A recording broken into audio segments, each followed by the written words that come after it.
Hello बच्चों, नमस्कार। कैसे हैं आप सभी? सर बहुत बढ़िया है, बहुत बढ़िया है।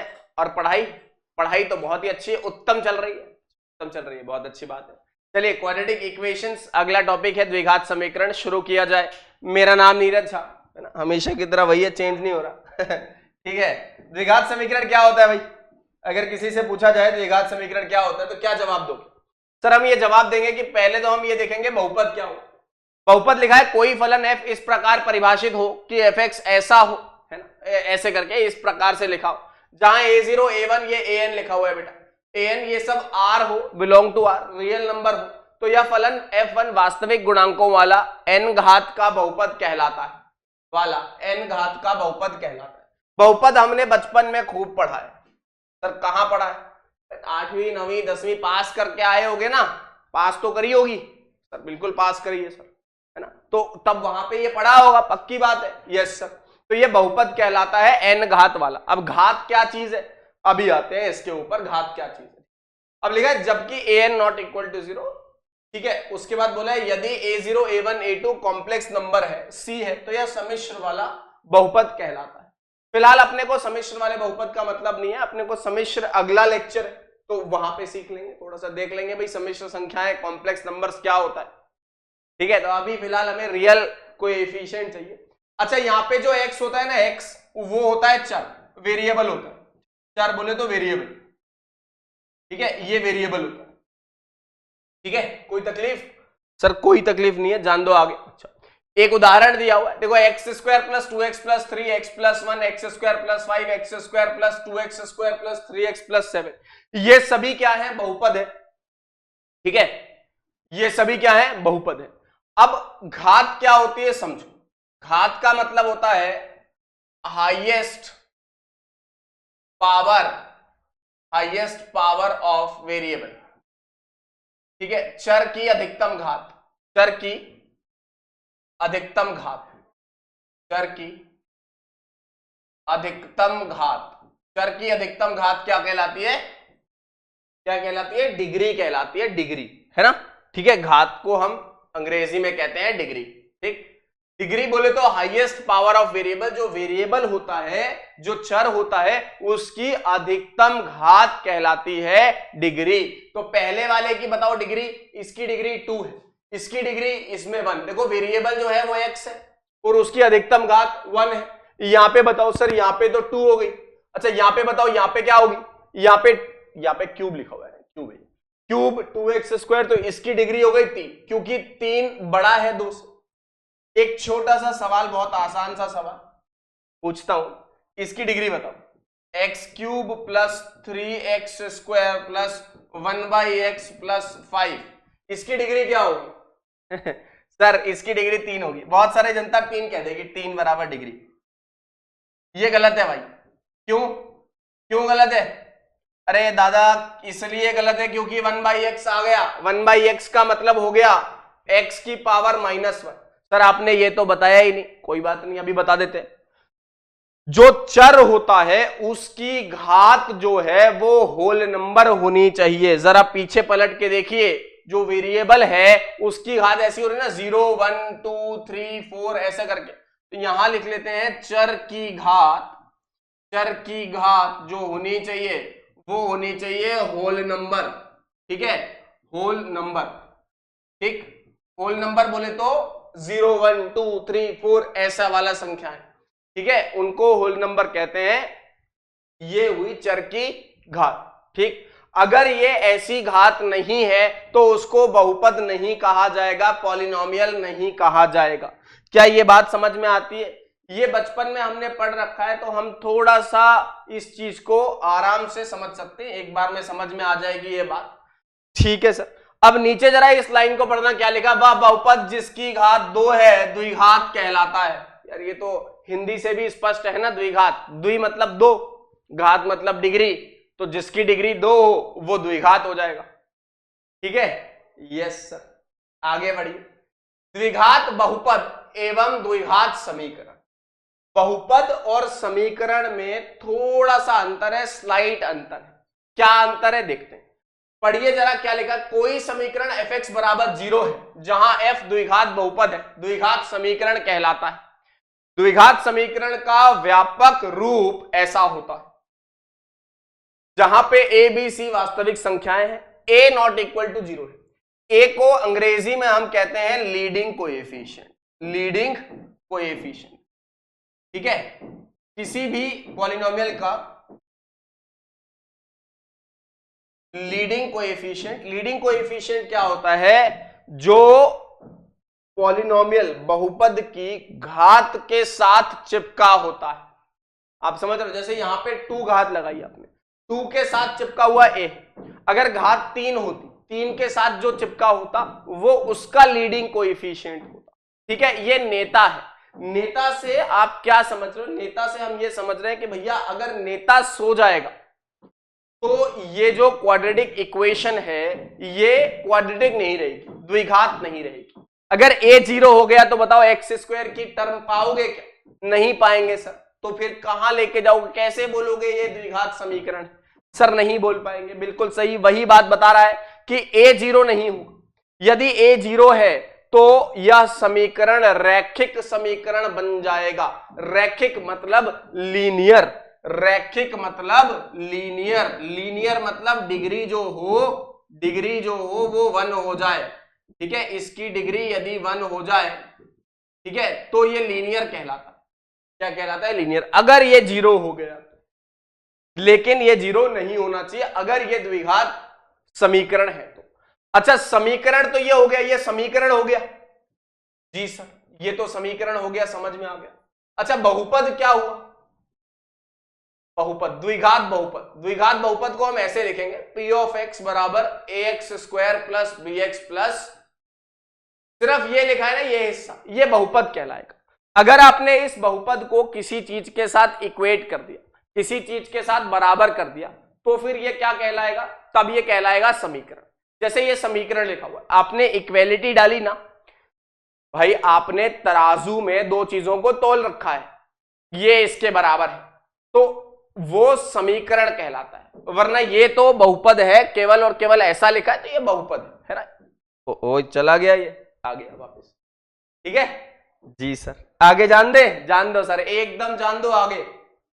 अगली चीज, समीकरण एवं सर्व समीका में अंतर, difference between equation and identity. Identity और इक्वेशन में अंतर आप याद करो, आपको 9th क्लास में या 10th क्लास में आपको पढ़ाते हैं भैया a प्लस बी के होल स्क्वायर का सूत्र होता है a square plus b square plus 2ab। उसी तरह से a माइनस बी के होल स्क्वायर का सूत्र बताते हैं, a plus b plus c के होल स्क्वायर का भी सूत्र बताया जाता है। इतने सारे सूत्र बताते हैं ना, और बोला जाता है याद रख लो। क्यों भाई, ऐसी क्या खास बात है? इसलिए क्योंकि वो हर समय डिफाइंड होती है। नहीं समझे ना, नहीं समझे ना, बिल्कुल भी नहीं सर, नहीं समझे। अच्छा इधर आओ, इधर देखो, लिखा है यदि कोई कथन चर के सभी मानों के लिए सत्य हो तो कथन सर्व समीका कहलाती है। यानी कि a प्लस बी का होल स्क्वायर बराबर a square plus b square plus 2ab, a और b की किसी भी वैल्यू के लिए ट्रू है, इसलिए वो सर्व समीका आइडेंटिटी कहलाती है। अगर कथन चर के कुछ मानों के लिए सत्य है तो वो क्या कहलाता है, समीकरण कहलाता है। सर कैसे बता सकते हैं? अबे यार एकदम गधा हो क्या, इधर देखो, एक बच्चा लिखा है कि सर मैं गधा नहीं हूं। मुझे पता है आप गधा नहीं है, लेकिन यार बुरा तो नहीं लगता तुम लोगों को? नहीं सर, बुरा नहीं मानते, है ना, मानना भी नहीं चाहिए यार, ठीक है। चिल करो, इधर देखो, x प्लस 2 का होल स्क्वायर बराबर x square plus 4x plus 4। ये आपने a प्लस बी के होल स्क्वायर का अगर सूत्र पढ़ा है तो वो ऐसा होता है a square plus 2ab plus b square. और जनता कहती है सर मजा आ गया। पूछो कैसे? सर ये ना, ये सूत्र तो हमने बहुत पहले पढ़ा हुआ है और यही सूत्र आपने यहां लगा दिया। बिल्कुल सही बात है, आपकी बात बिल्कुल सही है और जायज है। इसमें आप x को चाहे जो मर्जी रखो, x को चाहे जो मर्जी रखो, ये हमेशा सत्य आएगा, हमेशा ट्रू आएगी। दोनों तरफ जो वैल्यू आएगी ना वो हर बार बराबर आएगी, अलग अलग नहीं हो सकती। लेकिन अगर मैं इसको ऐसा लिख दूं कि x प्लस 2 का होल स्क्वायर बराबर 0, यहां पे क्या तकलीफ है? यहां पे केवल और केवल x बराबर -2 हो सकता है। तभी ये इसको संतुष्ट कर पाएगा, वरना नहीं कर पाएगा। अगर x की जगह -2 के अलावा कोई दूसरी वैल्यू रखी, देखो ना बेटा, x + 2 का होल स्क्वायर 0 करोगे तो अंदर वाली चीज 0 होनी चाहिए, 0 हुई तो x की वैल्यू -2 आ गई। मतलब अगर तुम लोगों को ऐसे समझाया जाए, ये ऐसा हो गया तो x की वैल्यू -2 आ गई। -2 के अलावा अगर आपने कुछ रखा तो फिर जीवन में क्या है, तकलीफ है। तब कैसे यार, कुछ और रख दो, 3 रख दो, 3 + 2 5 का स्क्वायर, क्या 0 होता है क्या? नहीं ना, अरे नहीं होता है ना, नहीं सर नहीं होता है। तो जान दे आगे, जान दो सर, एकदम जान दो आगे, पक्का समझ में आ रहा है? सर्वसमयिका और इक्वेशन में अंतर समझ में आ रहा है? एकदम आ रहा है सर, बिल्कुल आ रहा है, बहुत अच्छी बात है। अब एक कहानी और है जीरो की। किसकी? जीरो की। जीरो क्या होता है सर? जीरो जीरो होता है ठीक है, जीरो जीरो होता है, अच्छी बात है, बहुत अच्छी बात है, आपके ज्ञान के लिए शुक्रिया। लेकिन जो जीरो है वो पॉलिनोमियल में क्या होता है वो देखते हैं। किसी भी बहुपद का मूल, किसी भी बहुपद का मूल कहलाता है वो वाली वैल्यू, चर की वो वैल्यू जहां पे वो बहुपद 0 हो जाए। जैसे मैंने एक बहुपद लिया px = x+1, अब मैंने px को कर दिया 0, ठीक, तो x+1 की वैल्यू आ गई 0, यानी कि x की वैल्यू आ गई -1। बहुत अच्छी बात, ये इसका 0 हो गया, ये इसका मूल हो गया। क्या हो गया? मूल। ऐसे ही इसको हल किया, ये एक और समीकरण था, ये दूसरा px था, px बराबर ये था x² - 3x + 2, इसका मूल निकाला, इसका मूल निकाला, तो यहां से मुझे मिल गया x = 1, 2। देखो गुणनखंड करा हुआ है, पहले से ही करा हुआ है, आप खुद भी कर सकते हैं। और तीसरे में ये x - 1, x - 2, x - 3 गुणनखंड में जा रहा है, ऐसा लिखा हुआ था ना, ये px है।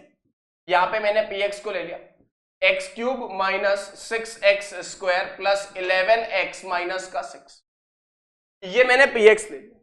अब मैंने px को 0 करा तो गुणनखंड की, इसके गुणनखंड करने से ही आ रहा है ना। फिलहाल अभी मैं आपको सिखा दूंगा गुणनखंड कैसे करने, बट अभी ये समझ लीजिए, x³ - 6x² + 11x - 6, इसके गुणनखंड ये आ रहा है, ठीक है। अब 0 किया तो x की वैल्यू क्या आ रही है सर? 1 आ रहा है, 2 आ रहा है और 3 आ रहा है। बहुत अच्छी बात। यहां से ना ये 3 एग्जाम्पल क्यों लिए? ताकि आपको एक बात समझ में आ जाए। सर क्या समझ में आ जाए? एक बात आपको समझानी है मुझे। सर प्लीज बताइए ना, कौन सी बात है?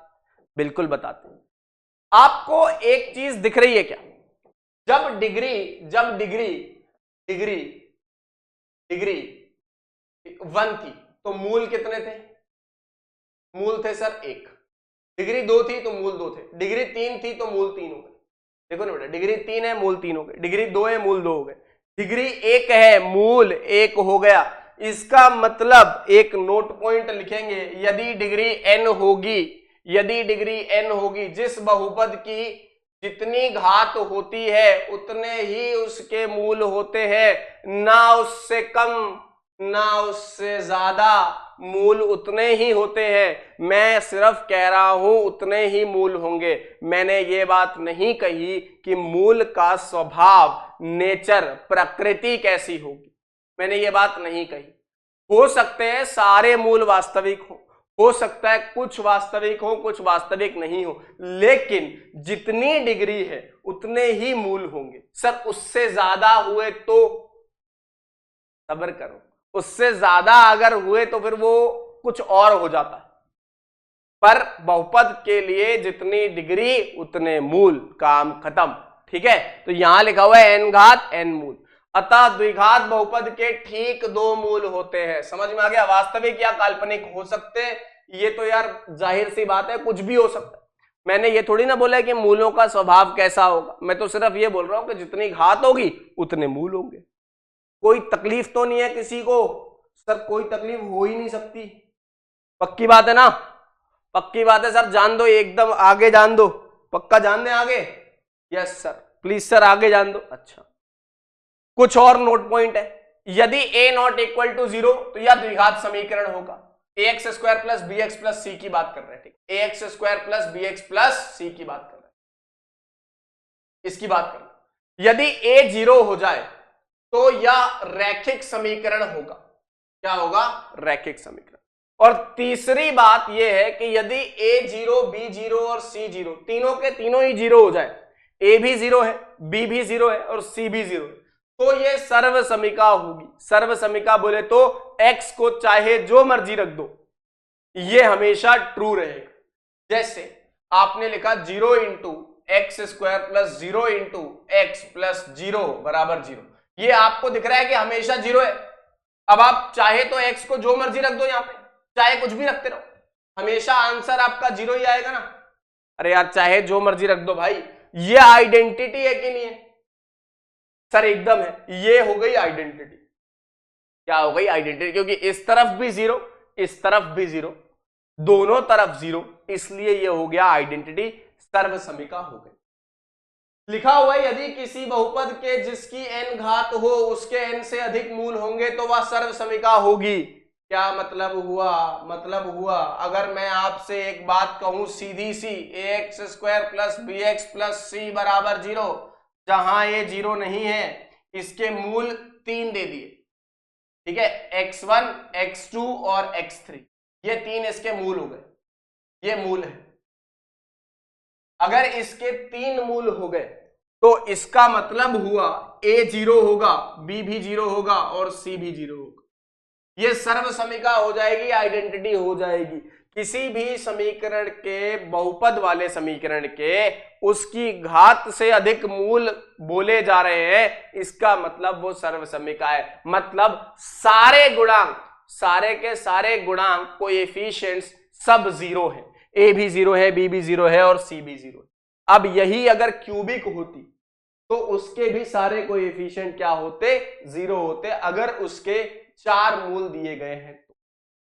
बेसिकली 3 मूल वाली तो कोई चीज होती ही नहीं है। होता क्या है कि अगर 3 बोल दिया इसका मतलब अनंत मूल हो, ठीक है, मतलब जो मर्जी रख दो, जो मर्जी रख दो सब संतुष्ट करेगा, है ना। कहने का मतलब यही है, बाकी कोई मतलब नहीं है, सिर्फ यही मतलब है ना। वो 3 मीन तो कहानी कही जाती है, ठीक है, पर इसके 2 से ज्यादा मूल हुए ना तो 100% ये क्या होगा, आइडेंटिटी हो जाएगी। ए बी सी तीनों के तीनों क्या हो जाएंगे, 0 हो जाएंगे। ये बात आपको प्रूफ भी कर सकते हो।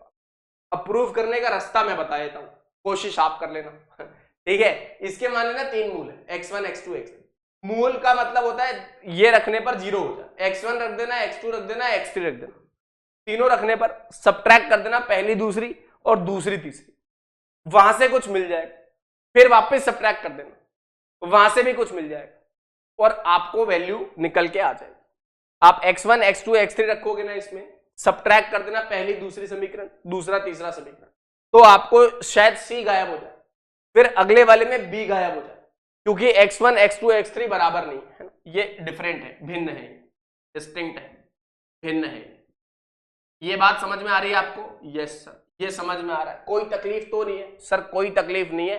तो ये आइडेंटिटी वाला केस होता है, इसे आप याद रख लेंगे, ठीक है जी सर। हम सवालों की तरफ चलेंगे, पहले उदाहरण देख लेते हैं।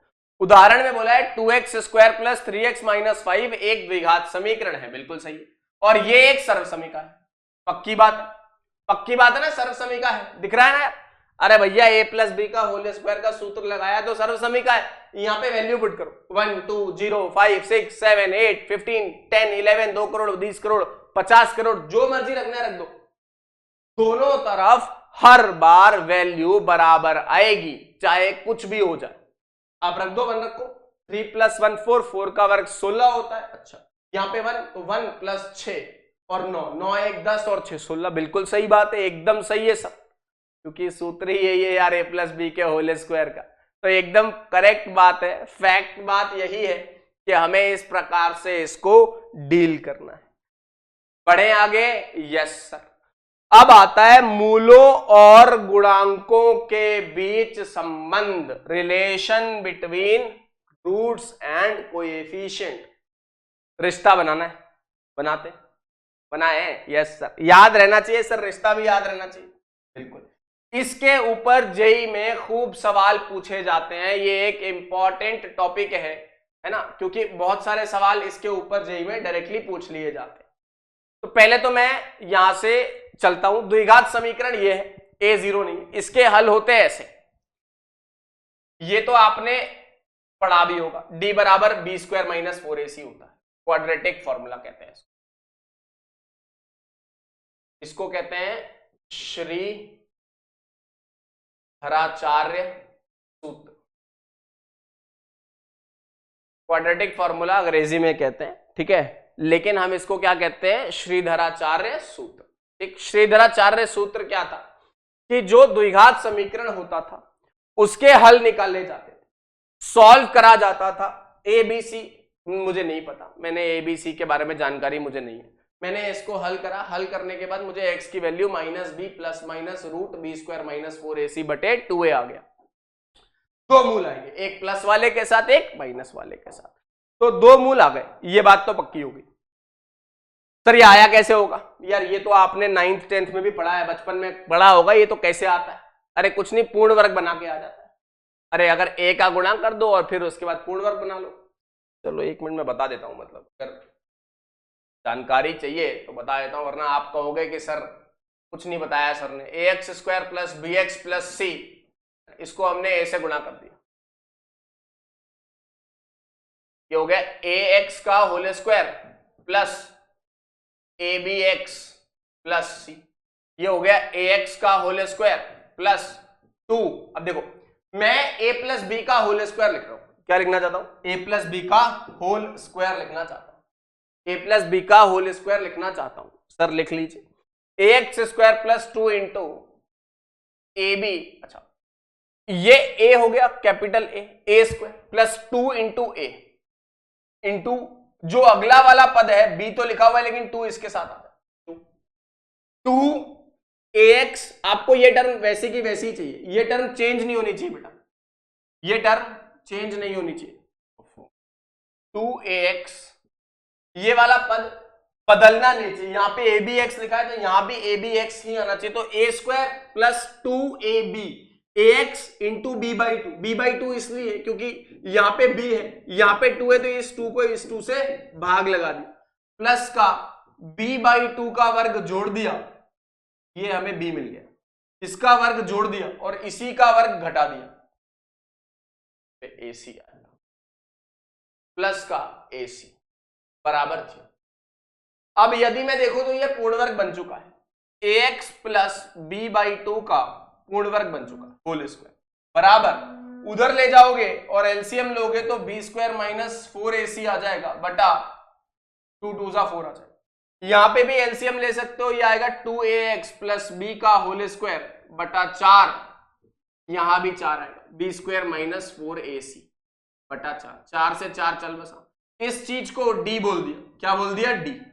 d बोले तो डिस्क्रिमिनेंट, विविक्तर कहते हैं हिंदी में, विविक्तर बोल दिया इसको, डिस्क्रिमिनेंट।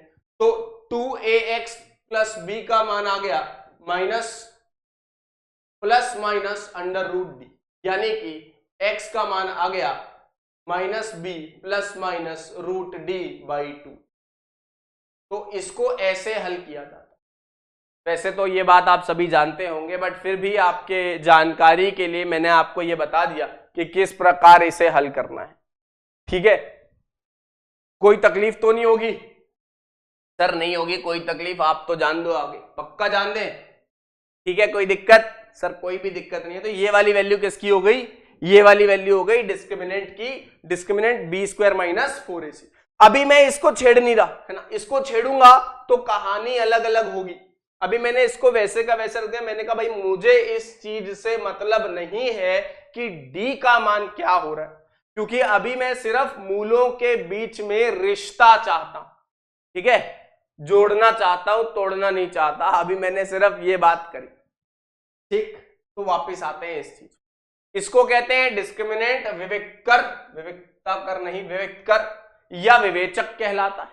यदि द्विघात समीकरण के मूल अल्फा और बीटा हो तो ये कहानी बताइए। सर ये कहानी तो हमें पता है, पता है, चलिए मैं आपको इस कहानी के बारे में समझाता हूं। मान लो ax square plus bx plus c है बराबर 0 है, इसके मूल 2 ले लिए, अल्फा और बीटा। तो कभी किसी क्वाड्रेटिक इक्वेशन के जब मूल पता होते हैं ना, जब द्विघात समीकरण के मूल पता होते हैं, तो आप मुझे बताओ मैंने आपको बताया a इंटू बी को 0 कर दिया आपने, कर दो, रियल नंबर है a और b, ऐसा है, a और b 0 कर दिया। अगर a और b 0 कर दिया तो क्या आप ये बोल सकते हो a 0 या b 0 होगा?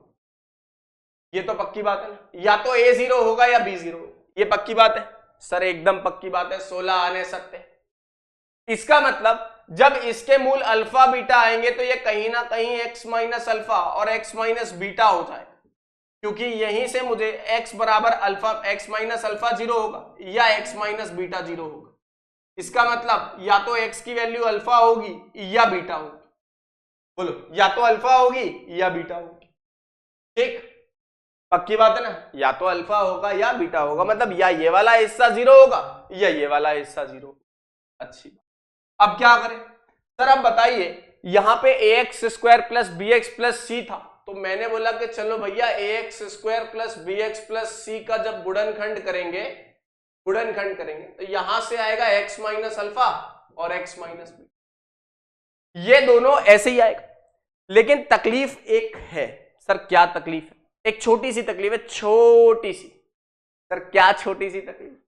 इसका जो a है ना, a यहां पर ax स्क्वायर लिखा हुआ है, तो जब आप गुणनखंड करेंगे तो x स्क्वायर का जो कोएफिशिएंट आएगा, जो गुणांक आएगा x स्क्वायर, वो a आएगा इधर, तो इधर a क्यों नहीं आएगा, इधर भी आना चाहिए। अब यहां पे आएगा a, तो इधर 2 डंडों की जगह 3 डंडे हो जाएंगे, इसको आइडेंटिटी कहते हैं। आइडेंटिटी का मतलब कि अब आप x को इधर पे जो रखो और वही इधर पे रखो तो हर बार आंसर बराबर आएगा। ये बात ऐसे समझी जा सकती है कि जो ये वाला समीकरण है, जब आप इसका गुणनखंड करोगे, फैक्टराइज करोगे, तो फैक्टराइज करने के बाद आंसर तो यही आएगा, क्योंकि इसके मूल अल्फा बीटा, और इधर पे a है गुणांक इसका, x स्क्वायर का गुणांक, तो वो गुणांक यहां भी a ही होगा, तो ये हो जाएगी आइडेंटिटी। ये एक इंपॉर्टेंट बात है, इसे रट लेंगे, याद रख लेंगे कि कभी किसी समीकरण के मूल ऐसे आ रहे हैं तो उन मूलों का गुणा कर दो और लीडिंग कोएफिशिएंट से इधर पे मल्टीप्लाई करना है, ताकि जो हाईएस्ट डिग्री है, जो एक्स स्क्वायर है, उसका लीडिंग कोएफिशिएंट गुणांक ये आ जाए। ठीक, अब थोड़ा आगे बढ़ते हैं कहानी में। सर मैं ए से भाग दे सकता हूं? बिल्कुल दे सकता हूं। X square plus b by a x plus c by a बराबर x minus alpha x minus b. 3 डंडे लगा दिए मैंने ना, अब आप ये समझ ही सकते हैं। अच्छा, यहां से करेंगे तो ये हो जाएगा x square minus alpha plus beta into x plus alpha. यदि 2 समीकरण हमेशा समान है, ये क्या है, ये समान है, ये इसके बराबर है, ये और ये आइडेंटिटी है, मतलब जैसा ये लिखा है वैसा ही ये भी लिखा होना चाहिए। ये तो बात मानते हो ना मेरी?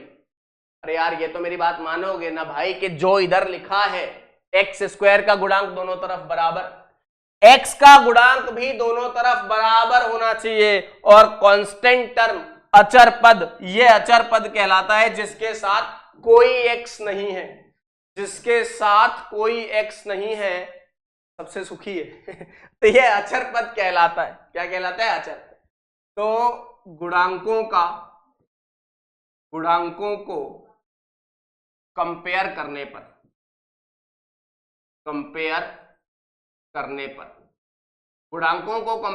पर क्या मिला सर? मिल गया अल्फा प्लस बीटा मिल गया माइनस बी बाई ए, और अल्फा बीटा मिल गया सी बाई ए। अब तुम्हारे में से बहुत सारे बच्चे ऐसा सोच रहे होंगे, सर ये सब 9th 10th में पढ़ तो चुके हैं, तो इसमें नया क्या है? इब्तदाए इश्क है, रोता है क्या, आगे आगे देख होता है क्या, है ना? प्लीज लगे रहें, जुड़े रहें, है ना? अब आपको समझ में आ भी जाएगा कि नया क्या है। अभी सवाल करेंगे ना जब जेई के, तब आपको समझ में आ जाएगा कि नया क्या है। ठीक है, अल्फा प्लस बीटा बराबर माइनस बी बाई ए और अल्फा बीटा बराबर सी बाई ए, ये बात होती है। यहां तक किसी को कोई शक शंका, कोई भी डाउट? सर कोई डाउट नहीं है, यहां तक तो सारी बात क्लियर है। यही कहानी यहां लिखी गई है। ठीक है, अल्फा प्लस बीटा बराबर माइनस एक्स का गुणांक बटे एक्स स्क्वायर का गुणांक, अल्फा बीटा बराबर अचर पद अपॉन एक्स स्क्वायर का गुणांक। मैंने भी तो यही काम किया, देख लो यार भैया। बी बाई ए मतलब ये वाला माइनस बी बाई ए, इसके गुणांक का माइनस बटाइए, और ये कांस्टेंट टर्म बटाइए, गुणा होता है। ये याद रखेंगे भैया, ये भी अत्यंत इंपॉर्टेंट बात है रटने वाली, इसे याद रख लेंगे, ठीक है। Yes sir. चलिए बेटा कुछ सवाल कर लिए जाएं। पहला सवाल है कि एक्स स्क्वायर प्लस ए एक्स प्लस बी बराबर 0 जो है, इसके गुणांक जो है, इसमें एक्स के गुणांक को गलती से 13 की जगह 17 लिखने पर मूल -2 और -15 प्राप्त होते हैं। ये भी जेई का सवाल है, ठीक है। बोल रहा है कि इसमें क्या किया आपने, एक्स के गुणांक को 13 की जगह 17 लिख दिया, तो मूल -2 और -15 प्राप्त हुए। तो सही समीकरण के ज्ञात कीजिए, मतलब बेसिकली जो सही समीकरण है उसके मूल ज्ञात करने हैं। अच्छा आप ये बताइए, आपने बोला कि 13 की जगह इधर 17 लिख दिया, तो मूल क्या आ गए, कितने मूल आ गए, -2 और -15 आ गए। यानी कि जो b है वो अल्फा इंटू बीटा है, मूलों का गुणांक है ना। अरे है कि नहीं है सर? बिल्कुल है। तो देख लेते हैं यार क्या हुआ भैया। b का मान -2 गुणे माइनस का 15, कितना आ गया यार, 15 दूना 30, b का वैल्यू 30 आ गया। यानी कि सही समीकरण क्या आया, जल्दी बताइए। सही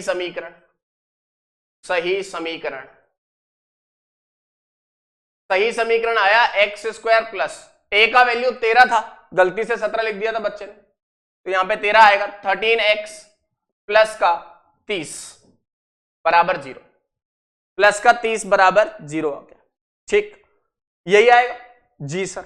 अब इसको कैसे हल करते हैं आपने सीखा होगा, इसके गुणनखंड कर लो, 15 और 2, तो 15 - 2 आता है, 15 - 2 13 आता है।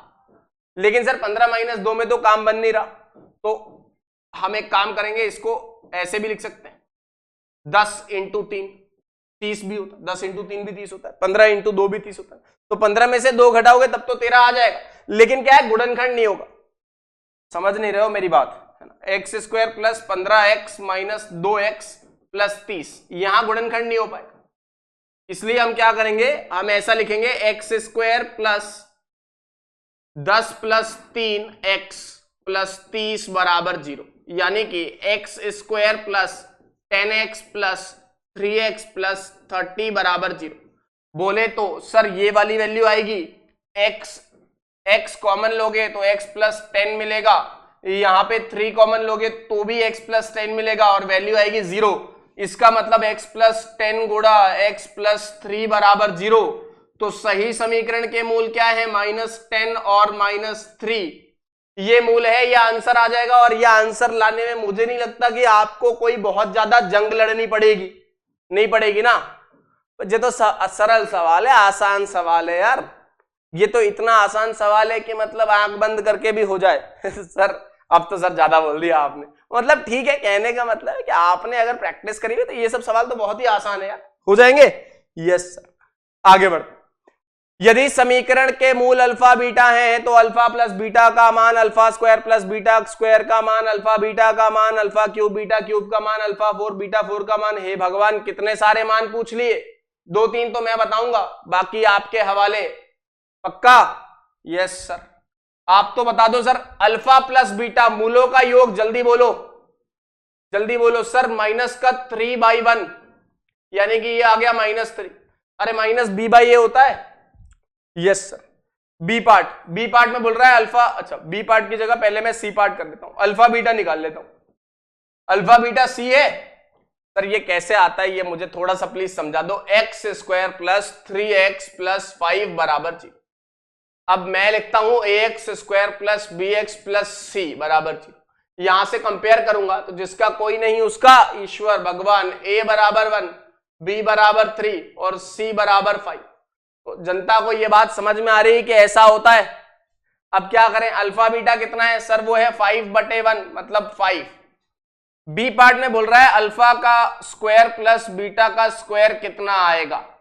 क्या आपने कभी ऐसा पढ़ा है कि अल्फा प्लस बीटा का होल स्क्वायर होता है alpha square plus beta square plus 2 alpha beta? Sir कभी क्या, हमने बहुत बार पढ़ा है ऐसा, पढ़ा है ना? अरे पढ़ा है, नहीं पढ़ा है? पढ़ा है सर, एकदम पढ़ा है। अच्छा तो बस ये चिपका दो, चिपका दीजिए। अल्फा प्लस बीटा कितना है? -3 का वर्ग बराबर alpha square plus beta square plus 2 into alpha beta कितना है? 5 है। यहां से अल्फा स्क्वायर और बीटा स्क्वायर का मान आ गया 9 - 10 यानी कि -1। अल्फा का स्क्वायर प्लस बीटा का स्क्वायर का मान आ गया -का, आया नहीं आया? आ गया सर। डी पार्ट करते हैं, D part. Sir D part कैसे करेंगे? अरे ये तो बहुत ही आसान है यार, समझ में आया। सर क्या और कोई तरीका है? है ना, है ना, है भाई, है। सब्र, थांबा, बताते हैं। डी पार्ट में क्या हुआ? डी पार्ट में बोल रहा है अल्फा की पावर 3 और बीटा की पावर 3 कितना है? भैया देख लेते हैं यार, अल्फा की घात 3 और बीटा की घात 3। क्या आपने कभी a प्लस बी का होल क्यूब का सूत्र पढ़ा है? सर कैसी बात कर रहे हो, पढ़ा है। a cube plus b cube plus 3ab into a plus b. अरे पढ़ा है, नहीं पढ़ा है? पढ़ा है सर, एकदम पढ़ा है। आगे जान दे क्या? जान दो सर, एकदम जान दो, आगे जान दो, पक्का? यस सर, पढ़ा है ना आपने सूत्र? बिल्कुल पढ़ा है सर, आप तो जान दो आगे। चलो, अल्फा प्लस बीटा का होल क्यूब मतलब -3 का होल क्यूब बराबर अल्फा की घात 3 प्लस बीटा की घात 3 plus alpha beta 3 into alpha beta. Alpha beta कितना है? 5 है, और अल्फा प्लस बीटा -3।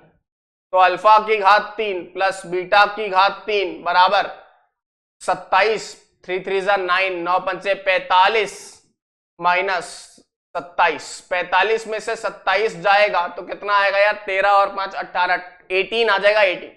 अल्फा की घात 3 और बीटा की घात 3 कितना है? 18 है सर। इसी तरह से बाकी के 2 पार्ट आपके लिए होमवर्क। HW डाल दूं इसको? अरे इधर गुणा कर लेना यार, alpha square plus beta square आ जाएगा ऊपर और नीचे आ जाएगा अल्फा बीटा, तो ये हो जाएगा। तो HW डाल दिया बालक, ठीक है? ठीक है सर। एक और रास्ता बताऊं, एक और मजेदार रास्ता, एक चीज सिखाता हूं, नई चीज, हो सकता है आपको नहीं आती, ठीक है? देखो, कभी किसी समीकरण का मूल ना, कभी किसी समीकरण का मूल, कभी किसी समीकरण का मूल, ये सी पार्ट कर रहा हूं मैं, बी पार्ट है ना। समीकरण क्या था? x square plus 3x plus 5 बराबर 0। इस समीकरण के मूल अल्फा और बीटा दिए हुए हैं, दिए रहो, कोई दिक्कत नहीं। अगर अल्फा बीटा मूल दिए रहे तो अगर किसी समीकरण का मूल दिया गया है, इसका मतलब उस वैल्यू को इधर रखने पर, इसमें रखने पर पक्की बात है 0 मिलेगा। इसी तरह से बीटा भी इसका मूल है तो बीटा भी रख दीजिए, beta square plus 3 beta plus का 5 बराबर 0।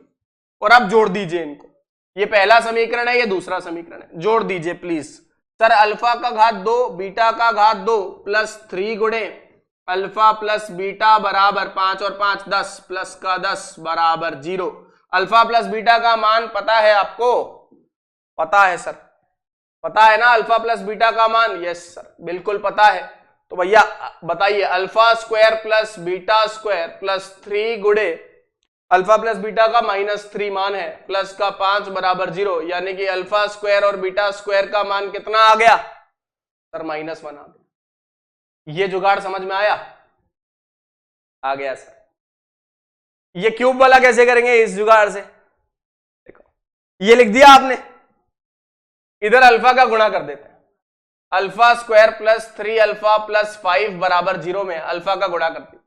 अल्फा 0 नहीं है, मतलब इसका मूल 0 तो है नहीं, एक्स की जगह 0 रख दोगे तो वैसे ही आपको दिख रहा है मूल तो है नहीं, तो गुणा कर सकते। कर दिया गुणा। गुणा करने से अल्फा की घात 3 plus 3 into alpha square plus 5 alpha बराबर 0। अब आप समझदार हैं अगर? सर हम हैं सर, गधा नहीं है, हम समझदार हैं। बहुत अच्छी बात है, आप समझदार हैं, मुझे अच्छा लगा समझ जान के। बीटा की घात 3 भी ऐसा ही आएगा, 3 times beta square plus 5 beta बराबर 0। बेटा इनको जोड़ दो, जोड़ दो तो तुम्हारे सारे दुख दर्द जो है वो दूर हो जाएंगे। Plus 3 times alpha square plus beta square plus 5 times alpha plus beta, इसका वैल्यू 0। आपको alpha square plus beta square पता है, आपको अल्फा प्लस बीटा भी पता है, डाल देते हैं यार, वैल्यू डाल देते हैं। अल्फा की घात 3 प्लस बीटा की घात 3 plus 3 times -1 plus 5 times alpha plus beta, 5 times -3 बराबर 0। कितना हुआ बेटा? अल्फा की घात 3 प्लस बीटा की घात 3, 5 दिया 15, 16 17 18, यानी कि इसकी वैल्यू आ गई 18। क्या मेरा आंसर 18 ही आ रहा था? एक बार चेक कर लो यार। जी सर बिल्कुल आ रहा था 18। इसका मतलब मैंने बिल्कुल सही काम करा है सर, एकदम सही काम करा है, गलत कैसे करोगे? नहीं कर सकते, लेकिन मैंने किया नहीं है अभी, है ना, अभी सब कुछ सही करा है। तो ये बात, ये इंपॉर्टेंट पार्ट है बेटा, है ना, ये सेकंड मेथड नंबर 2 है ये। इस चीज को याद रखेंगे तो इसकी मदद से हम एक सवाल करेंगे, बड़ा ही अच्छा सवाल है, खूबसूरत सा सवाल है ना। देखो यार, खूबसूरती तो गणित में बहुत है ना, पता नहीं लोग कहां कहां खूबसूरती ढूंढते हैं, मतलब मुझे तो यही मिलती है, ठीक है, आपको भी यही मिलेगी, है ना। आपके सब्जेक्ट से ज्यादा खूबसूरत चीज कोई चीज नहीं है दुनिया में। आगे बढ़ते हैं। यस सर, अगले सवाल पे चलते हैं भैया। अगला सवाल बोल रहा है, ये IIT जेई में आया है, एडवांस में भी आया है, ठीक है, और मेंस में भी आया है, ठीक, 2-3 बार आया है, 3 बार आया है मेरे ख्याल से, है ना। मेंस में 1 बार आया है, मेंस में 2-3 बार आया, एडवांस में 1 बार आया, तो ये रिपीट हुआ है सवाल कई बार, और इसी टाइप के सिमिलर सवाल भी रिपीट हुए हैं। अब कैसे करेंगे हल? सवाल तो पहले पढ़ ले। लिखा है, यदि समीकरण एक्स स्क्वायर, यार ये समीकरण है ना, इसमें एक्स स्क्वायर है, ये एक्स स्क्वायर माइनस 6x, रुक जाओ इसको ना मैं सही कर देता हूं।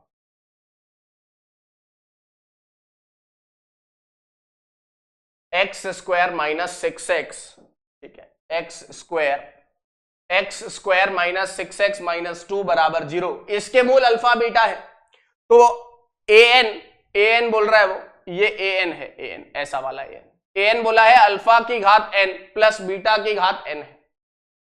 आपको a20 माइनस 2a8 बटा 3a9 की वैल्यू निकालनी। जब सवाल देखता है ना बच्चा, तो क्या उसके मन में एक बात बैठ जाती है, बोले यार ये तो बड़ा ही अजीब सा सवाल लिख रहा है, जाने क्या क्या लिखा है, अल्फा बीटा लिखा है तो ठीक है, यहाँ पे पता नहीं भगवान जाने क्या रामायण लिख दी, an alpha n beta n, क्या करें अब? परेशानी है भाई, दिक्कत तो हो रही है सर, दिक्कत तो हो रही है सर, अब क्या करें?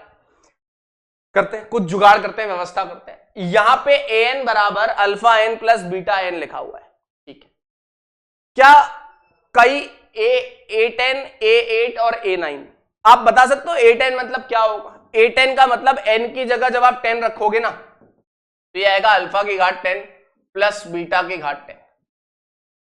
a9 बता सकते हो? सर वो होगा अल्फा की घात 9 और बीटा की घात 9। Very good. क्या आप a8 बता सकते हो? a8 होगा अल्फा की घात 8 और बीटा की घात 8। Very good. अब तो कुछ करना ही नहीं है। कैसे सर? देखो, आपने क्या किया, आपने बोला सर मुझे देखो अभी कुछ समझ में नहीं आ रहा, अभी मैं क्या करूंगा, मैं व्यवस्था करने की कोशिश कर रहा हूं। करो भाई, शुरू तो करो, देखेंगे।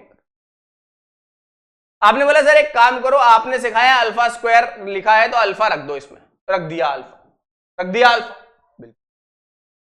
अल्फा की घात 10 तो बनाना ही पड़ेगा, चाहे कुछ हो जाए, अल्फा की घात 10 बनाना पड़ेगा, तो इसको अल्फा की घात 8 से गुणा कर दिया, क्योंकि ये अल्फा की घात 10 बन जाए, और बाद में देखी जाएगी, देखो यार भाई मुझे अल्फा की घात 10 बनाना है ना, तो मैं बना दूंगा, बाद में मैं देख लूंगा, निपट लूंगा, चाहे जो हो जाए, ठीक। तो अल्फा की घात ये हो गई 10, ये हो गया माइनस का 6 अल्फा की घात 9 माइनस 2 अल्फा की घात 8 बराबर 0।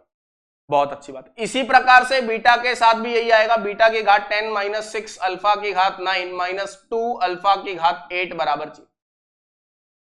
सर हम एक काम करते हैं, मैंने कहा बताओ क्या, जोड़ देते हैं। जोड़ दो भाई, जोड़ दो, एकदम जोड़ दो, कोई दिक्कत नहीं है, कोई शक शंका डाउट नहीं है। जोड़ दें?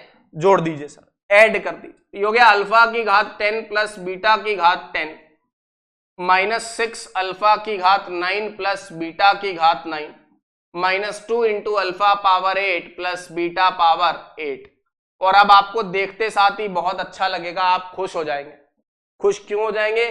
क्योंकि सवाल का आंसर लगभग आने वाला है, आपने इसका पोस्टमार्टम कर दिया है, सिर्फ बस जानकारी इकट्ठा करने की बात है। अल्फा 10 बीटा 10 योग किया, क्या आया? A10 आया। यस सर, ये हो गया A10। ये हो गया -6a9, ये हो गया -2a8 बराबर 0। इसका मतलब a10 - 2a8 बराबर 6a9। क्या चाहिए नीचे? 3a9, यानी कि a10 - 2a8 बराबर 3a9। इसका वैल्यू आ रहा है 2। आंसर आएगा 2 और आपका आंसर आ रहा है 2। क्या कोई डाउट? सर कोई भी डाउट नहीं है, बहुत ही बढ़िया सवाल है, मजा आ गया। आया ना मजा? देखो यार, वही तो बोल रहा हूं, बहुत खूबसूरत सब्जेक्ट है गणित। अगर आपको मजा आएगा तो आप पढ़ते चले जाएंगे, है ना, और आनंद आता चला जाएगा। कोई डाउट तो नहीं है? सर कोई भी डाउट नहीं है, बहुत बढ़िया सवाल है। अल्फा की घात 8 से क्यों मल्टीप्लाई किया? कि मैं कोई भाई ऐसा तो नहीं कि मुझे सपना आ जाएगा कि नहीं, मेरे को सपने में सवाल आ रहा है, अच्छा ऐसे ही होगा, ऐसा तो नहीं हो रहा है। मैंने सवाल को चेक किया कि यार ऐसा लिखा हुआ है, कहीं ना कहीं अल्फा 10 बनाना पड़ेगा। अल्फा 10 बनाना पड़ेगा तो अल्फा की घात 8 से मल्टीप्लाई कर दो, काम हो गया, खत्म। आ रही है बात समझ में? जी सर बिल्कुल आ रही है। आगे बढ़े सर, प्लीज आगे बढ़ जाइए। चलिए, एक और बोला है, यदि समीकरण x square ax square plus bx plus c बराबर 0 के मूल अल्फा और बीटा है, तो वह समीकरण ज्ञात कीजिए जिसके मूल अल्फा प्लस 1 और बीटा प्लस 1। अच्छी बात है, बहुत अच्छी बात है, बहुत अच्छी बात है। अब एक नोट पॉइंट लिख लेते हैं यार, इस सवाल से जस्ट पहले एक नोट लिख लेते हैं, ठीक है। नोट ये है, यदि मूल अल्फा और बीटा है क्वाड्रेटिक के द्विघात के, तो समीकरण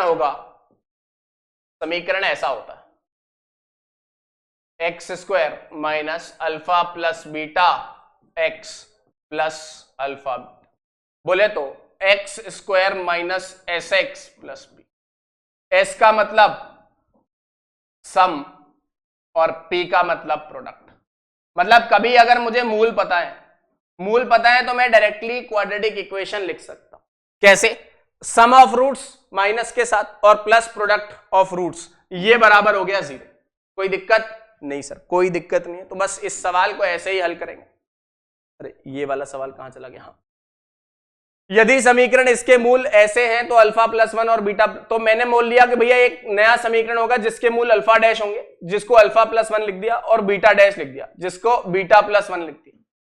ये नया समीकरण है, उसके मूल है। तो मुझे एस चाहिए होगा, यानी कि मुझे alpha dash plus beta dash चाहिए होगा, जो कि होगा alpha plus 1 plus beta plus 1, यानी कि अल्फा प्लस बीटा प्लस 2 हो जाएगा। और मुझे पी चाहिए होगा, P का मतलब alpha dash into beta dash, यानी कि alpha plus 1 into beta plus 1। इसका मतलब alpha beta plus beta plus 1, ये चाहिए होगा। ये सारी जानकारी उपलब्ध है। कैसे? अल्फा प्लस बीटा कितना है सर? -b। और अल्फा बीटा कितना है? c। दिख रहा है? नहीं सर, -b/a है, माइनस प्लस c/a। एक काम करते हैं ना, थोड़ा सा सस्ता कर लेते हैं सवाल को, ताकि कैलकुलेशन जो है ना, बार बार ये ए वाली चीज हट जाए।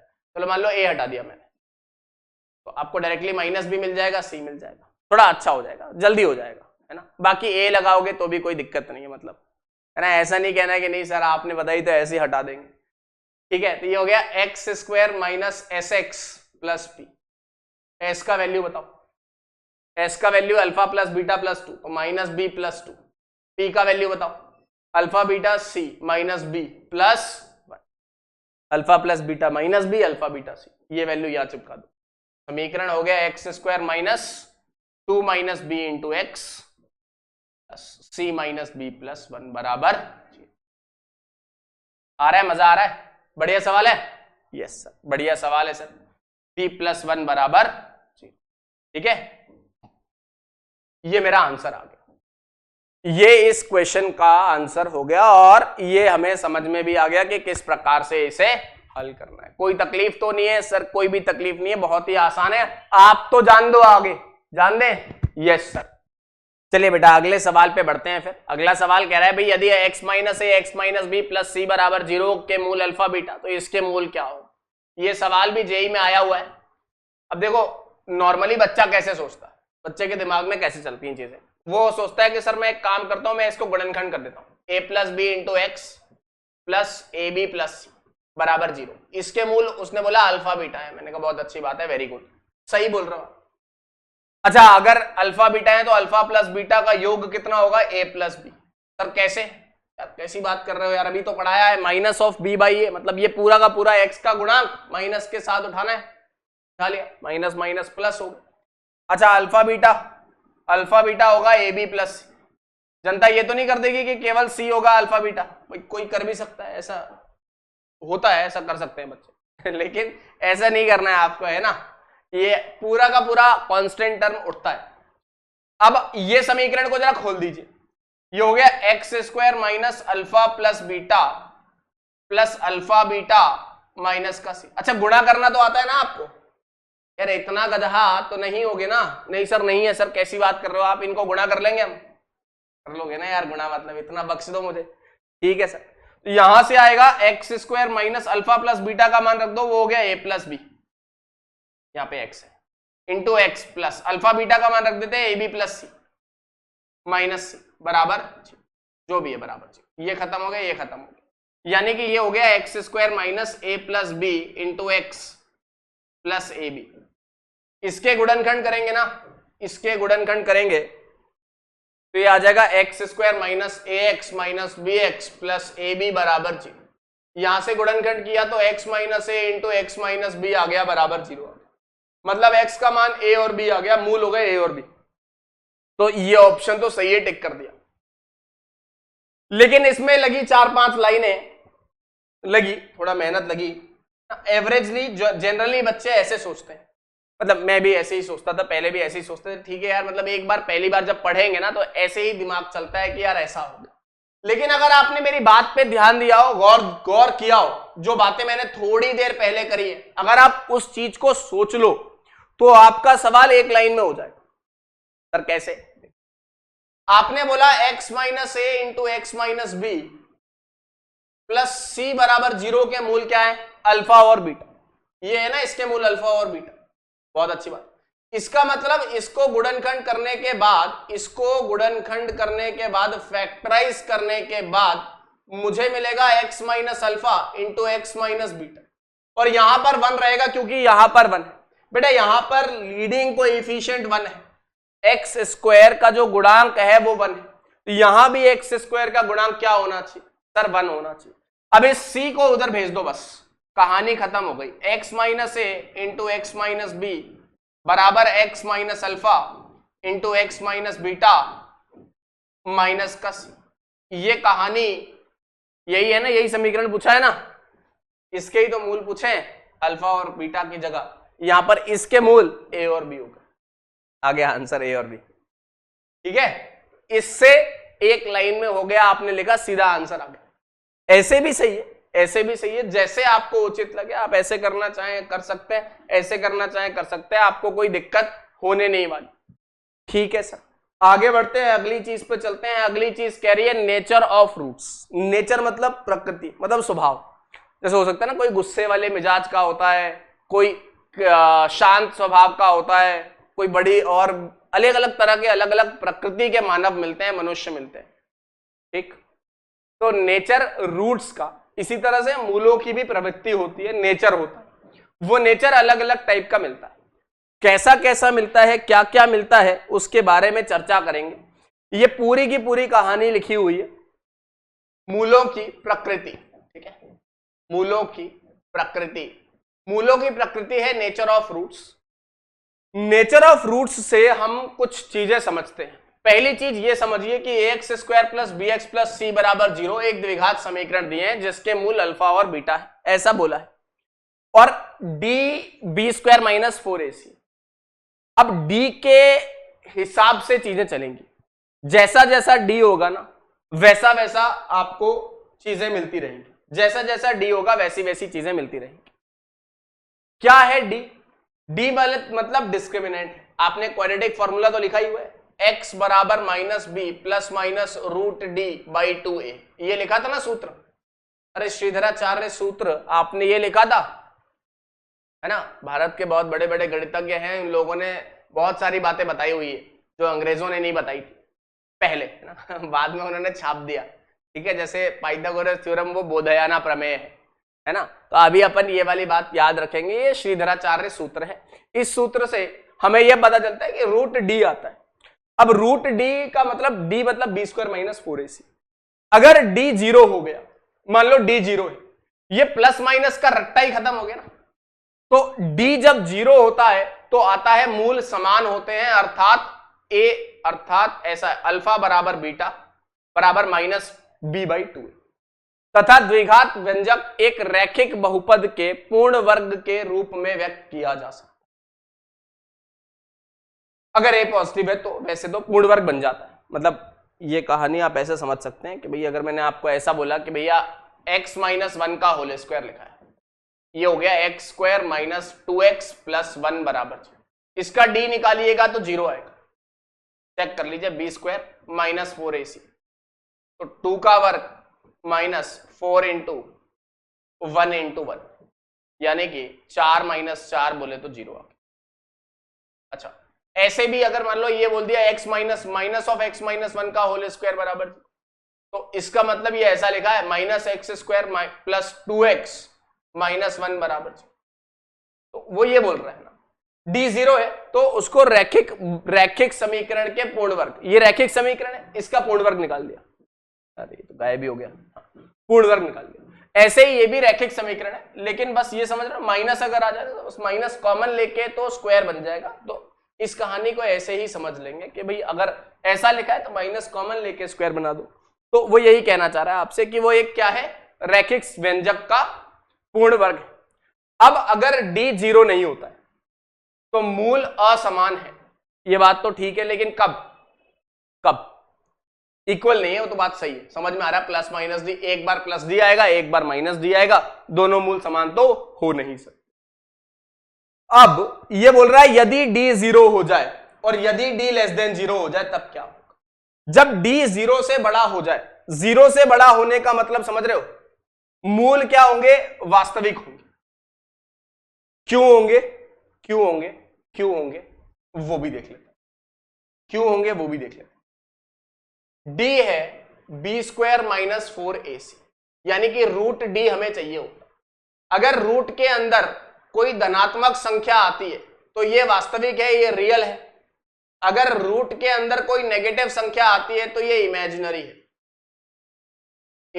है, यानी कि ये काल्पनिक है। अभी आपको काल्पनिक वाली चीज अगले लेक्चर में आराम से समझ में आ जाएगी, कॉम्प्लेक्स नंबर पूरा टॉपिक ही। तो अगर d पॉजिटिव आता है तो हमें पता है √2 √3 √4 ये सब आपको दिखता है ना। अरे दिखता है कि नहीं दिखता सर, दिखता है। अगर नेगेटिव होता है तो क्या ये बना सकते हो, दिखा सकते हो, नहीं दिखा सकते, कोई नहीं दिखा सकता। तो नहीं दिखता है इसका मतलब इसीलिए ये काल्पनिक कहलाता है, इमेजिनरी कहलाता है। ठीक है, अब जरा इस कहानी पे वापस चलते हैं। ये बोल रहा है कि अगर d ग्रेटर देन 0 है तो ABC क्या है, मतलब ABC बिलोंग टू R है तो मूल क्या होंगे, वास्तविक। और अगर ABC रियल नंबर है और d लेस देन 0 है तो मूल क्या होते हैं, काल्पनिक होते हैं। ठीक, काल्पनिक होते हैं, ये बात तो तय हो गई। अब काल्पनिक किस नेचर के होंगे, तो ये इन्होंने कुछ लिख रखा है R plus I Q, R minus I Q. फिलहाल के लिए मैं इस बात को सिर्फ यहां पे लिख के छोड़ देता हूं, मैं कॉम्प्लेक्स नंबर में थोड़ी सी बात कर लूंगा, ये I क्या होता है, I क्या होता है इसके बारे में हम कॉम्प्लेक्स नंबर में बात कर लेंगे, I की वैल्यू क्या होती है। ठीक है, आप बस ये समझ लो कि अगर मूल वास्तविक अगर ABC गुणांक वास्तविक है और D नेगेटिव आ गया, गुणांक वास्तविक नंबर है और D नेगेटिव आ गया, तो उस सिचुएशन में, उस केस में आपको दोनों मूल ऐसे मिलेंगे। एक मूल मिलेगा R प्लस आई क्यू और एक मूल मिलेगा R माइनस आई क्यू, संयुग्मी मिलेंगे, कॉन्जुगेट मिलेंगे। ये कॉन्जुगेट कहलाते हैं। आप कॉम्प्लेक्स नंबर वाले लेक्चर में आपको ये बात समझ में आ जाएगी कि कॉन्जुगेट क्या होता है। तो इसे यहां लिखे रहने दें, कोई तकलीफ नहीं होगी आपको। यहां चलिए, वो आपसे कहना चाह रहा है अगर ABC Q हो गया, Q का मतलब होता है रैशनल नंबर, Q का मतलब होता है रैशनल नंबर। रैशनल समझते हो ना, अरे परिमेय संख्या, तो रैशनल नंबर मतलब परिमेय संख्या। तो Q जो हो गई वो रैशनल नंबर हो गई, यानी कि वो परिमेय संख्या हो गई। अगर ये परिमेय संख्या है तो D एक परिमेय संख्या का पूर्ण वर्ग है, इसका मतलब मूल परिमेय है। ये कहानी आपको थोड़ा सा समझानी पड़ेगी मुझे। जैसे आपने लिखा एक्स स्क्वायर प्लस जो भी है ax square plus bx plus c बराबर 0। आपने बोला ए बी सी क्या है, ये Q है, Q मतलब रैशनल नंबर है, ठीक, रैशनल नंबर है। तो अब आपने लिखा x की वैल्यू क्या आती है भाई, x की वैल्यू आती है -b plus minus root d by 2a। अब यदि ये d बराबर पूर्ण वर्ग हो जाए, क्या हो जाए, पूर्ण वर्ग हो जाए, पूर्ण वर्ग हो जाए परिमेय संख्या का, तो क्या हो, तो ये पूर्ण वर्ग हो गया, यानी कि रूट से हटाओगे तो मान लो रूट 4 है या रूट 16 है या रूट 9 है, ऐसी कुछ वैल्यू आ रही, तो उसमें क्या होगा, उस केस में एक उदाहरण के तौर पे लेता हूं, मान लो एग्जांपल के लिए लिया मैंने, b को 3 ले लिया और यहाँ पे 16 ले लिया और यहाँ पे 2 ले लिया और a को 1 ले लिया, तो बताओ ये हो गया -3 प्लस माइनस 4/2, यानी कि यहां से आ रहा है -7/2 और क्या आ रहा है 4 - 3 यानी कि 1/2, यानी कि 1/2 ये आ रहा है -7/2 और 1/2। ये क्या हो गए, ये हो गए मूल, किसके मूल हो गए, इस समीकरण के, जो भी समीकरण ऐसा था उस समीकरण के ये मूल हो गए -7/2 और 1/2। ये मूल कैसे हैं, कैसे हैं मूल,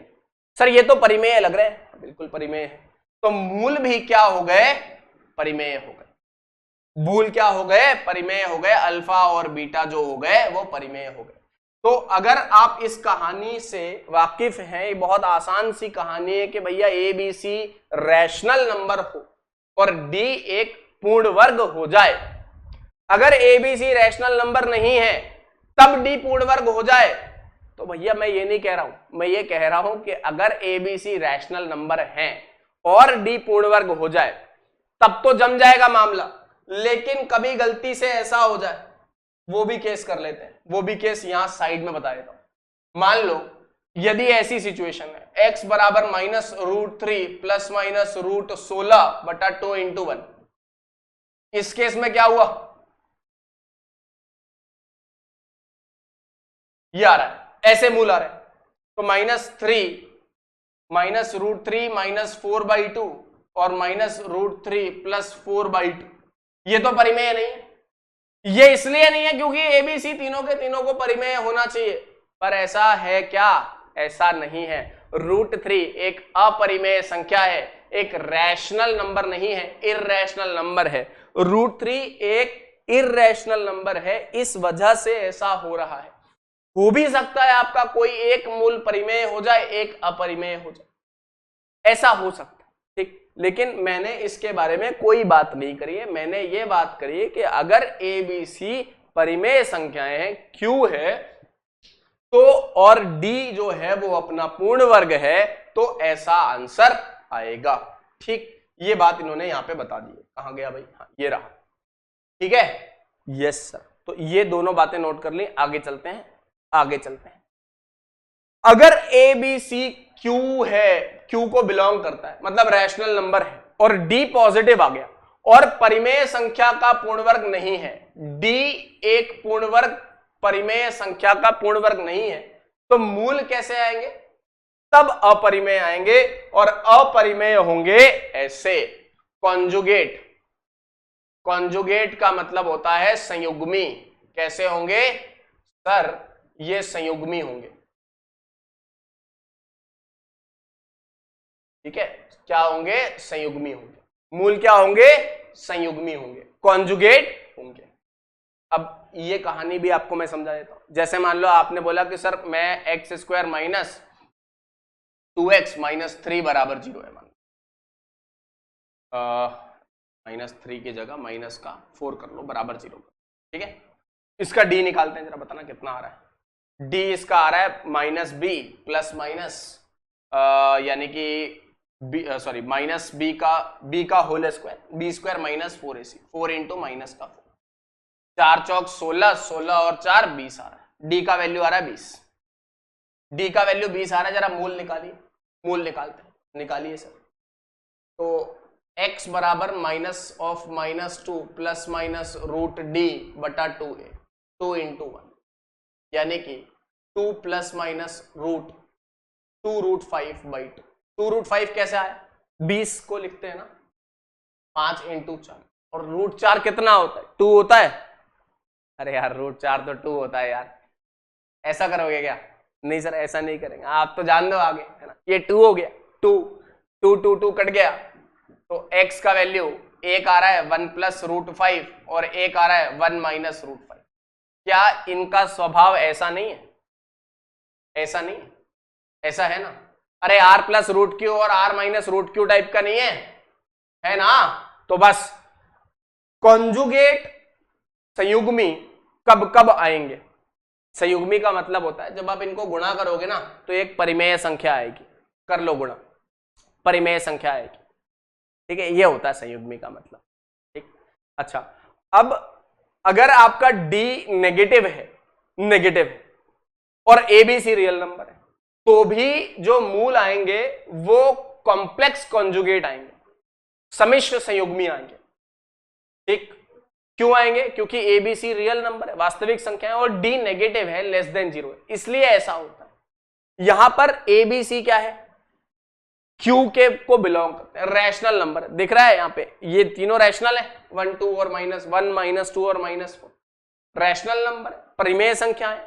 परिमेय संख्या है तो अब आपका D पूर्ण वर्ग नहीं आया, पूर्ण वर्ग नहीं आया तो आपको कॉम्प्लेक्स कॉन्जुगेट मिल गए। लेकिन अगर ABC रैशनल नंबर नहीं होते, इर्रेशनल होते, तो मैं कुछ भी कमेंट नहीं कर सकता, फिर कुछ भी हो सकता, ठीक है। यहां पर यही होगा, लेकिन तब कुछ भी हो सकता। पक्की बात है सर? एकदम पक्की बात है, आप तो जाने दो। सवालों का सिलसिला शुरू करते हैं भैया। पहला सवाल है, m के किन मानों के लिए समीकरण के मूल बराबर होंगे? यानी कि समीकरण में d को 0 कर दो, कर देते हैं भैया। ये हो गया 1 प्लस -2 इंटू 1 प्लस 3m का whole square -4 into 1 plus 8m और प्लस 1 प्लस m बराबर 0। जोड़िए जरा कितना होता है भैया, 4 कॉमन ले लिया तो ये हो गया 1 प्लस 3m का whole square minus 1 plus 8m plus into 1 plus m। कितना आ रहा है? 0 आ रहा है। खोल देते हैं बेटा, मैं डायरेक्टली ऐड कर दूंगा, ये तो 4 को तो खत्म ही कर दो। यहां से 3 3 9 m² आएगा, m के साथ भी आएगा कुछ, और कांस्टेंट टर्म आएगी। भैया पक्की बात है ना, स्क्वायर है, यहां भी स्क्वायर मिलेगा। यहां से तो 9 आ गया, 3 3 9, यहां से आ गया 8m into m, 8m square आएगा, लेकिन माइनस का आएगा। देखो गुणा ऐसे ही करना है, 8m बचपन में तो आप करते ही आए हो वैसे, 8 इंटू 1 8m स्क्वायर पर माइनस का 8m स्क्वायर, तो यहां से प्लस का 9, यहां से माइनस का 8, m के साथ क्या आएगा? 3 2 6m, तो 6 तो यहां से आएगा। अरे 3 2 6m, a square plus 2ab, तो 3 2 6 इंटू 1 6, ठीक। यहां पे क्या होगा? 8m, 1 के साथ 8m और m इंटू 1 9m, तो माइनस का 9 आ गया। और आखिरी वाला क्या होगा? आखिरी वाला लास्ट वाला कांस्टेंट टर्म। किसी भी बहुपद में कभी अगर आपको कांस्टेंट टर्म चाहिए, है ना, जो अचर पद है, अगर वो चाहिए किसी भी बहुपद में, अगर आपको वो चाहिए तो क्या करोगे? वेरिएबल को, चर को 0 रख देते हैं। तो m को जब 0 रखोगे तो क्या आएगा? 1 1 1, यहां 0 यहां 0, तो 1 इंटू 1 1 माइनस 1, ये तो हो गया 0। सर ये तो ये वाले चर पद तो खत्म ही हो गया। बिल्कुल सही बात, ये तो खत्म हो गया। ये आ गया m स्क्वायर माइनस 3m बराबर 0। बोले तो m इंटू m माइनस 3 बराबर 0, इसका मतलब m बराबर 0 और 3। दो मूल आ रहे हैं इसके, एक तो आ रहा है 0, एक तो आ रहा है 3। मतलब m की वैल्यू अगर आपने 0 ली तो भी ये पूर्ण वर्ग बन जाएगा, और m की वैल्यू 3 ली तो भी ये पूर्ण वर्ग बन जाएगा, दोनों मूल बराबर आ जाएगा। चेक कर लीजिए, m की वैल्यू 0 रख दीजिए तो x square minus 2x plus 1, x minus 1 का होल स्क्वायर बनता है। m की वैल्यू 3 रख दीजिए, 4x स्क्वायर माइनस 9 1 10, 10 दूना 20x। m की वैल्यू अगर मैंने 3 ली ना तो देखना क्या होता है, 4x² माइनस 20x और प्लस 8 त्रिक 24 1 25 बराबर 0। यही आ रहा है ना। तो ये हो गया 2x माइनस 5 का होल स्क्वायर हो जाए। चेक कर लो आप। अरे 2 इंटू 5 इंटू 2 5 चौका 20 सही आ रहा है। यस सर एकदम सही आ रहा है। तो ये कुछ सवाल हैं, इस प्रकार के भी सवाल आपसे पूछे जा सकते हैं। आगे बढ़ते हैं। बोला यदि एक द्विघात जिसके गुणांक बहुपद जिसके गुणांक परिमेय संख्याएं हैं का एक मूल 2 प्लस √3 है तो बहुपद ज्ञात कीजिए। बहुपद की जगह हम कर लेते हैं सवाल को सही करने के लिए। अच्छा द्विघात बहुपद बोला है ना। अच्छा द्विघात बोला है तब तो ठीक है। क्वाड्रेटिक बोला है। यदि एक द्विघात समीकरण का एक मूल आया 2 प्लस √3 और कोएफिशिएंट्स बोले हैं एबीसी रियल नंबर है, सॉरी कोएफिशिएंट्स रैशनल नंबर परिमेय संख्या है, तो अभी आपको क्या सिखाया? दूसरा मूल क्या होगा? संयुग्मी होगा, कॉन्जुगेट होगा। कॉन्जुगेट में क्या करते हैं? रूट वाले हिस्से पे माइनस लगा देते हैं। तो दूसरा मूल यही होना चाहिए। यानी कि अब मैं अल्फा और बीटा का योग निकाल सकता हूं, वो 4 हो गया। अल्फा इंटू बीटा निकालूंगा तो 2 का वर्ग माइनस √3 का वर्ग आएगा, वो 1 आ जाए। काम हो गया यार। x² minus SX plus P। Sum of the roots कितना आया बेटा? सर वो 4 आ रहा है और प्रोडक्ट आ रहा है 1। खत्म खत्म सर, खत्म एकदम खत्म। सही है ना यार? यस सर एकदम सही है, यही समीकरण आ जाएगा। अब इसके मूल निकाल के देख लो। 4 प्लस माइनस √12/2। 2 कॉमन लोगे तो यही आ जाएगा 2 प्लस √3 और दूसरा मूल आ जाएगा 2 माइनस √3। हाँ लेकिन यदि ये बात नहीं कही होती कि ए बी सी जो है इसके जो गुणांक हैं वो परिमेय नहीं, अगर ये बात नहीं कही होती तब क्या होता? सर वही होता जो मंजूर खुदा होता। ठीक है, मतलब वो तो एक अलग फैक्ट हो गया। वही होगा जो कुछ भी हो सकता है, मतलब मुझे भी नहीं पता क्या होगा। फिर परिमेय संख्या नहीं होती तो दूसरा मूल कैसा भी हो सकता था। ठीक है, कुछ भी हो सकता था, वो मुझे नहीं पता। मुझे पता है कि परिमेय होगी तब क्या होगा। आगे बढ़ सकते हैं क्या? हाँ सर बढ़ जाओ ना प्लीज। बढ़ जाते हैं, ठीक है आगे चले। बढ़िया चैप्टर है ये क्वाड्रेटिक इक्वेशन। बस चीजें का थोड़ा सा ध्यान रखोगे तो काम हो जाएगा। प्रदर्शित कीजिए कि एक व्यंजक एक पूर्ण वर्ग है। पूर्ण वर्ग होने का मतलब इसका d 0 होना चाहिए। वो बोला है यदि a बराबर b बराबर c। ये भी सवाल IIT में आया है, लेकिन ऐसे नहीं पूछा गया था, थोड़ा सा चेंज था। पूछा था कि इसके मूल हमेशा वास्तविक होंगे, ये सिद्ध करना है। इसके मूल हमेशा रियल नंबर होंगे, ये सिद्ध करना है। ABC रियल नंबर है, A, B, C belong to R real number है, वास्तविक संख्या है, ऐसा दिया गया, वो करना था। तो मैं D निकालता हूं भैया, निकाल लेते हैं। D हो गया 2 times A plus B plus C का वर्ग minus 4 into 3 into AB plus BC plus C। ये हो गया, 4 को कॉमन ही ले लिया, ये हो गया A plus B plus C का whole square minus AB 3AB plus BC plus C। अच्छा क्या आपको इसका सूत्र पता है? पता है ना सर, कैसी बात कर रहे हो आप। 4 into A² plus B² plus C² plus 2 times AB plus BC plus CA minus 3 times AB plus BC plus CA। बहुत अच्छी, वेरी गुड। तो ये कितना हुआ बेटा? 4 बाहर लिया तो आपको मिल गया A² plus B² plus C² minus AB minus BC minus C। इसको जिस तरीके से मैं हल करने जा रहा हूं ना, वो याद रखिएगा, ठीक है, जो भी तरीका लगाने वाला हूं, क्योंकि अभी तो आपको देख करके तो समझ में नहीं आ रहा। या तो ये पूर्ण वर्ग बन जाए तब तो अच्छी बात है, लेकिन देखने के साथ यार ये बात समझ में नहीं आ रही है कि ये पूर्ण वर्ग बनेगा या नहीं बनेगा। नहीं लग रहा ना, कुछ भी हो सकता है। अभी तो नेगेटिव भी हो सकता है, पॉजिटिव भी हो सकता है। आपको भी जानकारी नहीं है, मुझे भी जानकारी नहीं है, पर मैं इकट्ठा कर सकता हूं, जानकारी ला सकता हूं, मैं कोशिश कर सकता हूं एक बार, है ना।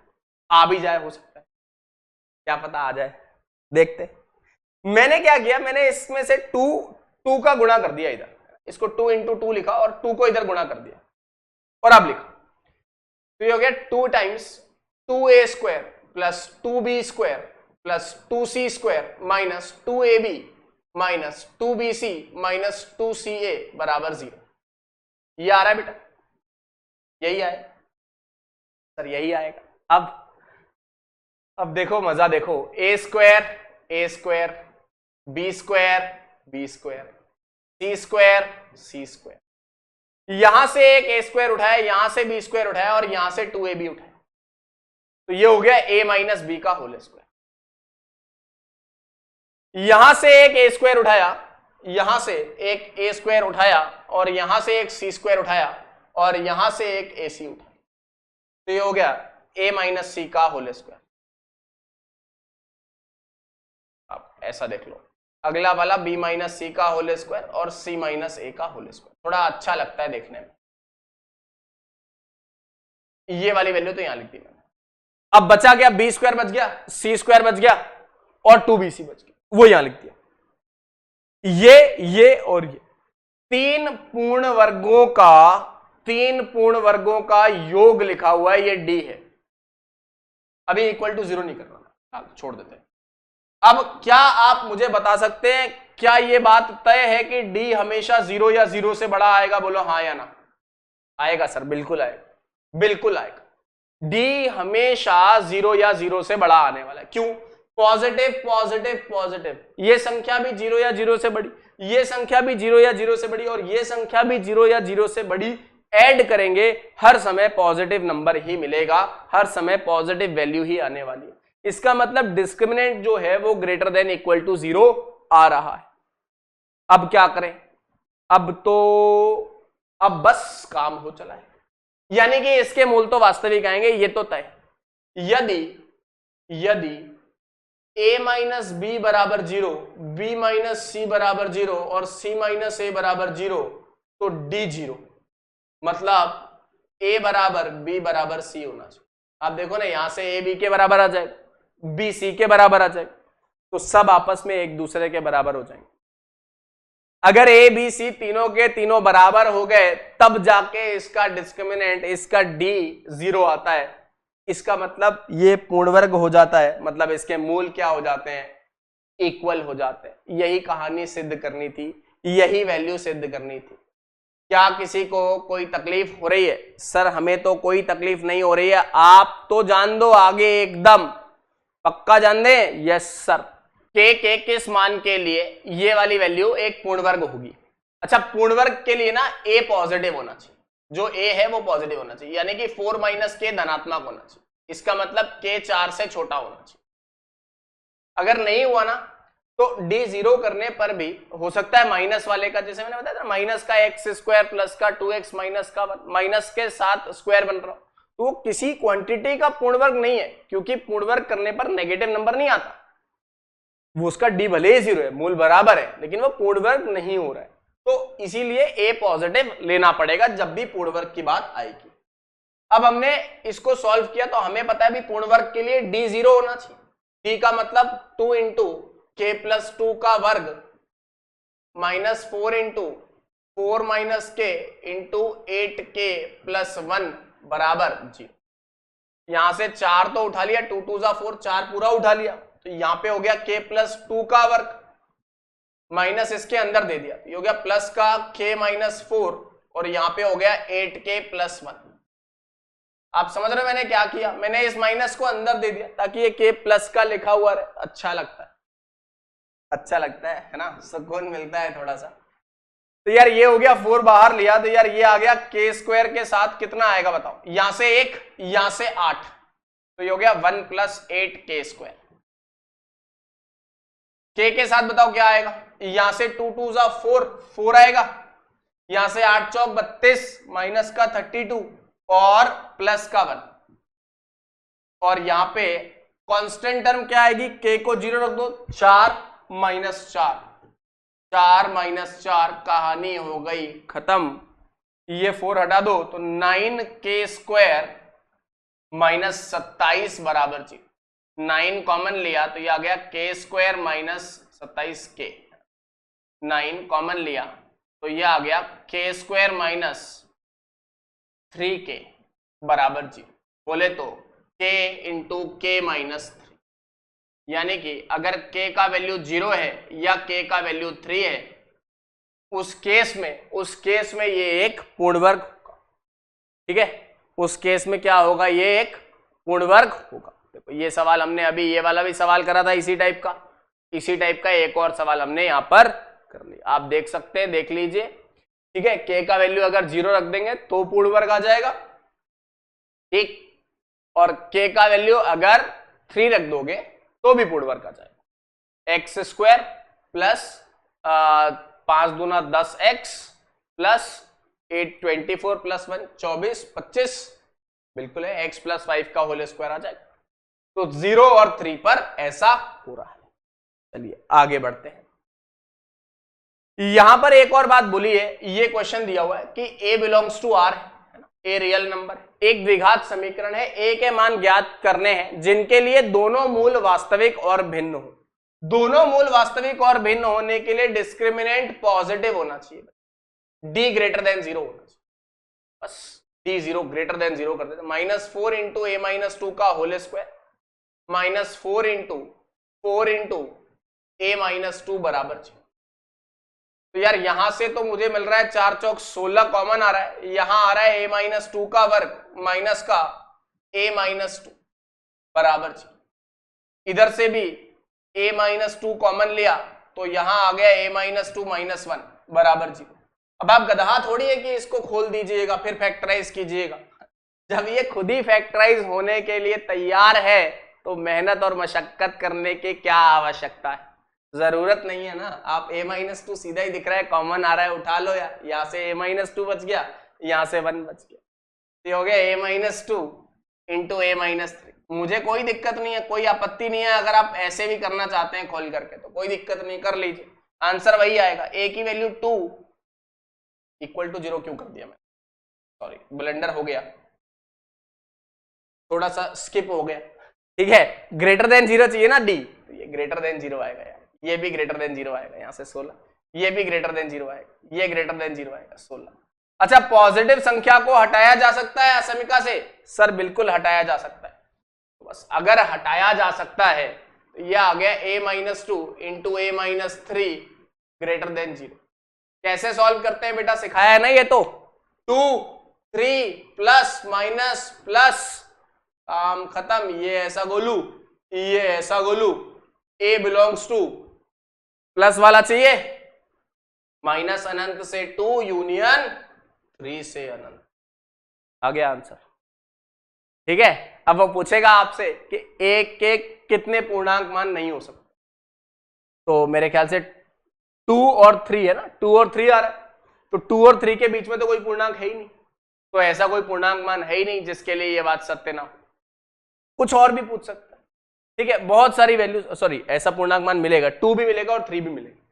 2 और 3 के बीच वाला तो नहीं मिल रहा, लेकिन 2 पे और 3 पे d 0 हो जा रहा है, a बराबर 2 और a बराबर 3 पे 0 हो जा रहा है, तो 2 और 3 आंसर होगा। तब यहां पे ब्रैकेट ओपन नहीं है ना, क्लोज नहीं है ना, ओपन लगा हुआ है, ऐसा लगा हुआ है, तो 2 पर 0 हो जाएगा d। इसका मतलब दोनों मूल क्या हो जाएंगे, वास्तविक तो होंगे लेकिन भिन्न नहीं होंगे।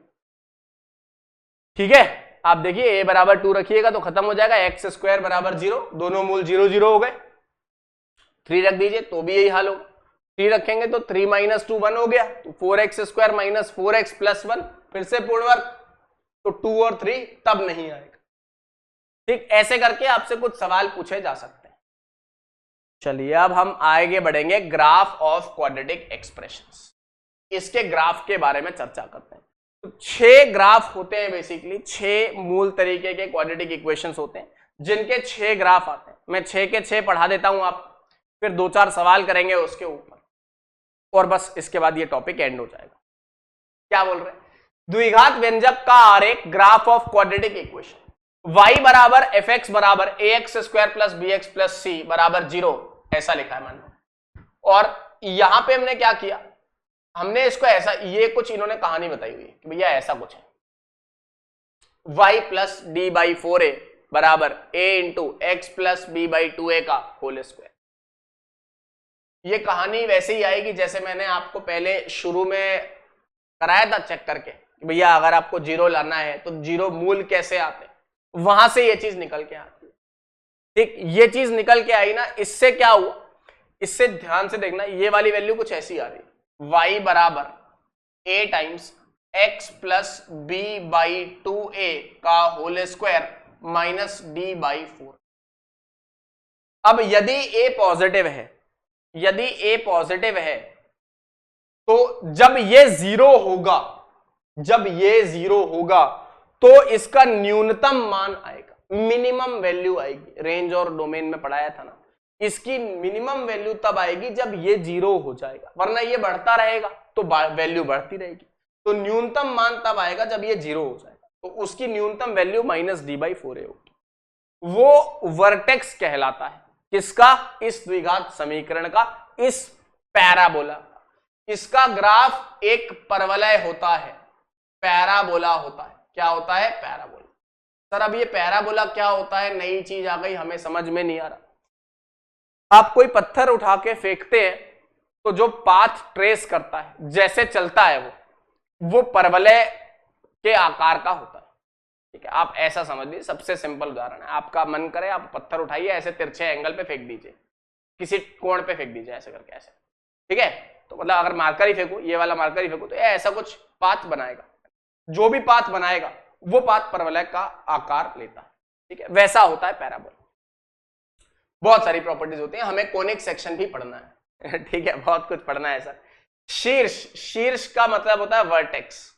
पैराबोला का एक वर्टेक्स होता है, उस वर्टेक्स के निर्देशांक ये होते हैं।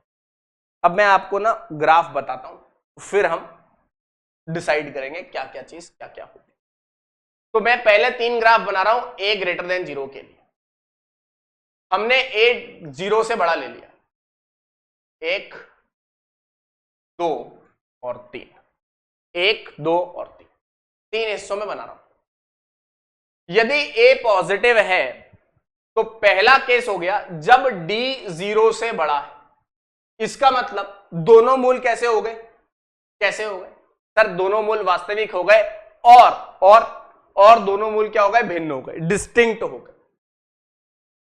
ठीक है सर, बहुत अच्छी बात।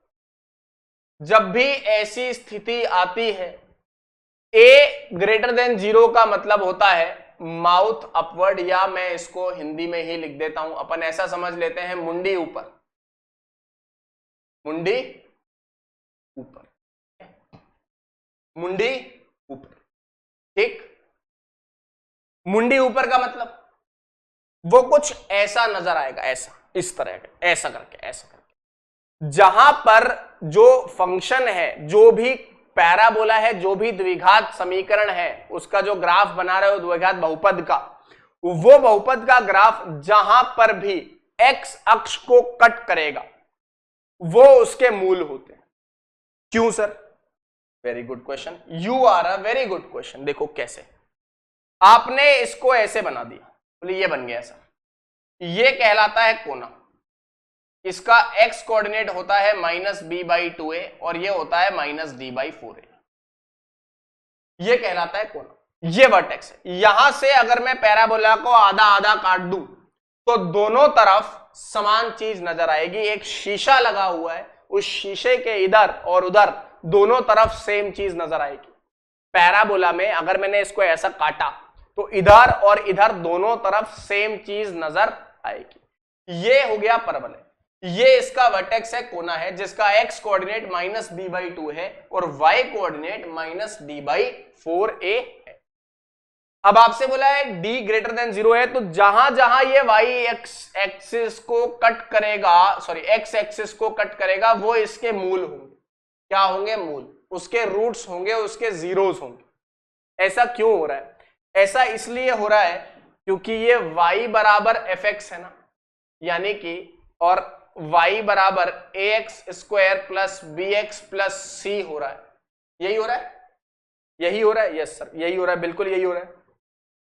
y बराबर ax square plus bx plus c हो रहा है।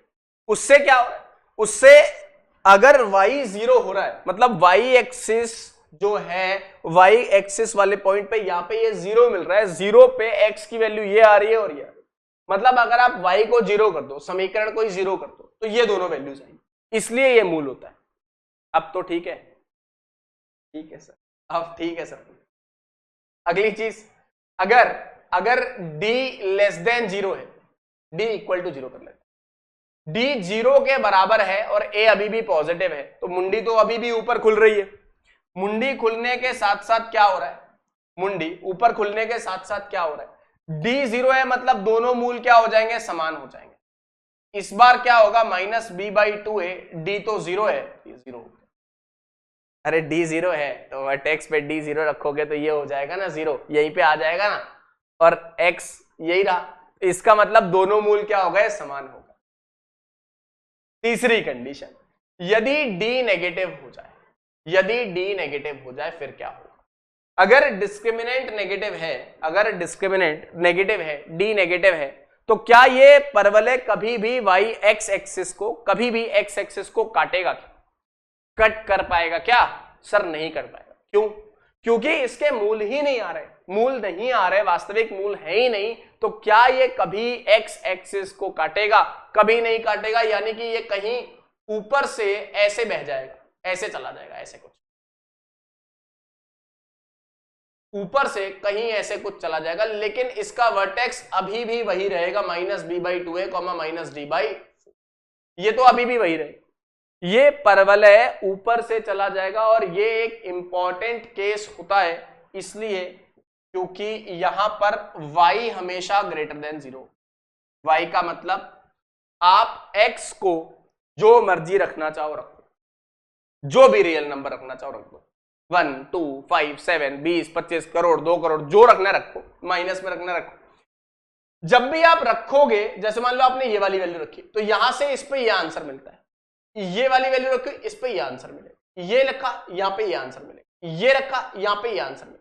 तो जब भी आपको ये वैल्यूज आपने रखी और आपको आंसर मिल रहा है, सारे आंसर पॉजिटिव आ रहे हैं, देख रहे हैं, पूरा का पूरा ग्राफ का हिस्सा ही ऊपर चला गया। मतलब आप जो भी वैल्यू रखना चाहते हो रख दो, रखने के बाद आपको उत्तर हमेशा क्या मिलेगा, पॉजिटिव, हमेशा उत्तर धनात्मक मिलेगा। मतलब आपके लिए अगर a पॉजिटिव होता है और d नेगेटिव होता है, तो द्विघात समीकरण जो है, जो भी आपने लिखा था fx, वो क्या होता है, वो हमेशा पॉजिटिव होता। ये बात मैंने आपको असमिका में पढ़ाई थी ना, और जवाब नहीं दिया था, बोला था ना कि बता दूंगा, तो देखो बता दिया। समझ में आ रहा है आपको? अब आपको एहसास हो जाएगा इस बात का, हाँ सर ये बात तो आपने सही कही है। तो अब आपको समझ में आ रहा है कि आप कोई भी वैल्यू रख दो, हमेशा आंसर पॉजिटिव ही मिलता है। ठीक, ए नेगेटिव वाले ग्राफ भी अब बना लेते हैं। फिर से वही 3 केस होंगे, ठीक है। कौन कौन से 3 केस होंगे सर? पहला वाला केस होगा जब d ग्रेटर देन 0, इसमें मुंडी नीचे हो जाएगी। मुंडी कहां हो जाएगी? नीचे। समझ रहे? मुंडी कैसे? नीचे। मुंडी नीचे तो 2 दफे काट दो। d इक्वल टू 0 में क्या होगा सर? मुंडी तो नीचे ही रहेगी, लेकिन ये इसको ऐसे टच करता हुआ निकल जाएगा।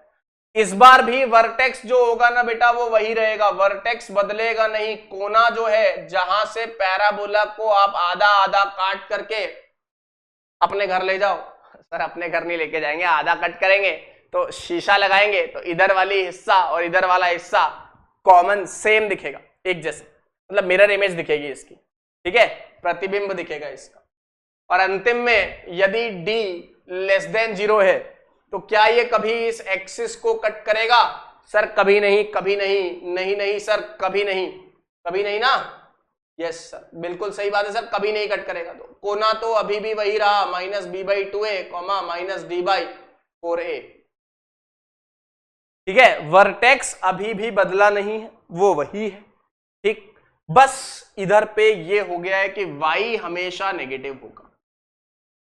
अगर किसी द्विघात समीकरण को हर समय नेगेटिव करना हो, चाहे x की कोई भी वैल्यू ली जाए, रियल वैल्यू कोई भी ली जाए, और नेगेटिव करना हो, वैल्यू पुट कर दो, तो y लेस देन 0 ही आएगा हमेशा, जब d नेगेटिव हो और a नेगेटिव हो। लीडिंग कोएफिशिएंट बताता है कि पैराबोला की मुंडी ऐसे खुलने वाली है, या मुंडी ऐसे खुलने वाली। तो मुंडी अगर ऊपर खुलेगी तो क्या होगा, ऐसा होगा, और मुंडी अगर नीचे खुलेगी तो क्या होगा, ऐसा होगा। ये ग्राफ हमें ध्यान रखने हैं बेटा।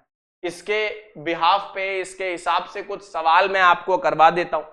सर प्लीज करवा दीजिए सर। चलिए, लिखा है परवलय वाई अक्ष को बिंदु O, R पर प्रतिच्छेद करता है। हालांकि इसकी जरूरत नहीं है तो मैंने बता ही दिया आपको। अच्छा, ये पॉइंट्स एक बार और पढ़ लेते हैं। देखो लिखा हुआ है x, y में RX सदैव एक परवलय रहता है जिसके वर्टेक्स ये रहते हैं। बोला है यदि a ग्रेटर देन 0 हो तो परवलय का आकार ऊपर की ओर अवतल है, अवतल मतलब ऐसे, और यदि a नेगेटिव है तो नीचे की ओर अवतल है। अरे वो पढ़ा होगा ना कॉनकेव, सॉरी कॉनकेव कॉन्वेक्स। पढ़ते हैं नहीं पढ़ते हैं यार? यार बड़े अजीब लोग हो तुम लोग, सोच रहे हो अभी तक। नहीं सर सोच नहीं रहे, सही बात है, पढ़ते हैं। अब देखो क्या लिखा है, परवलय एवं x अक्ष के प्रतिच्छेद बिंदुओं के x निर्देशांक द्विघात समीकरण fx बराबर 0 के वास्तविक मूल होते हैं। अतः परवलय x अक्ष को प्रतिच्छेद कर सकता है और नहीं भी। ये कहानी तो आपको बता दी गई है, तो बस ये पॉइंट लिखाया गया है।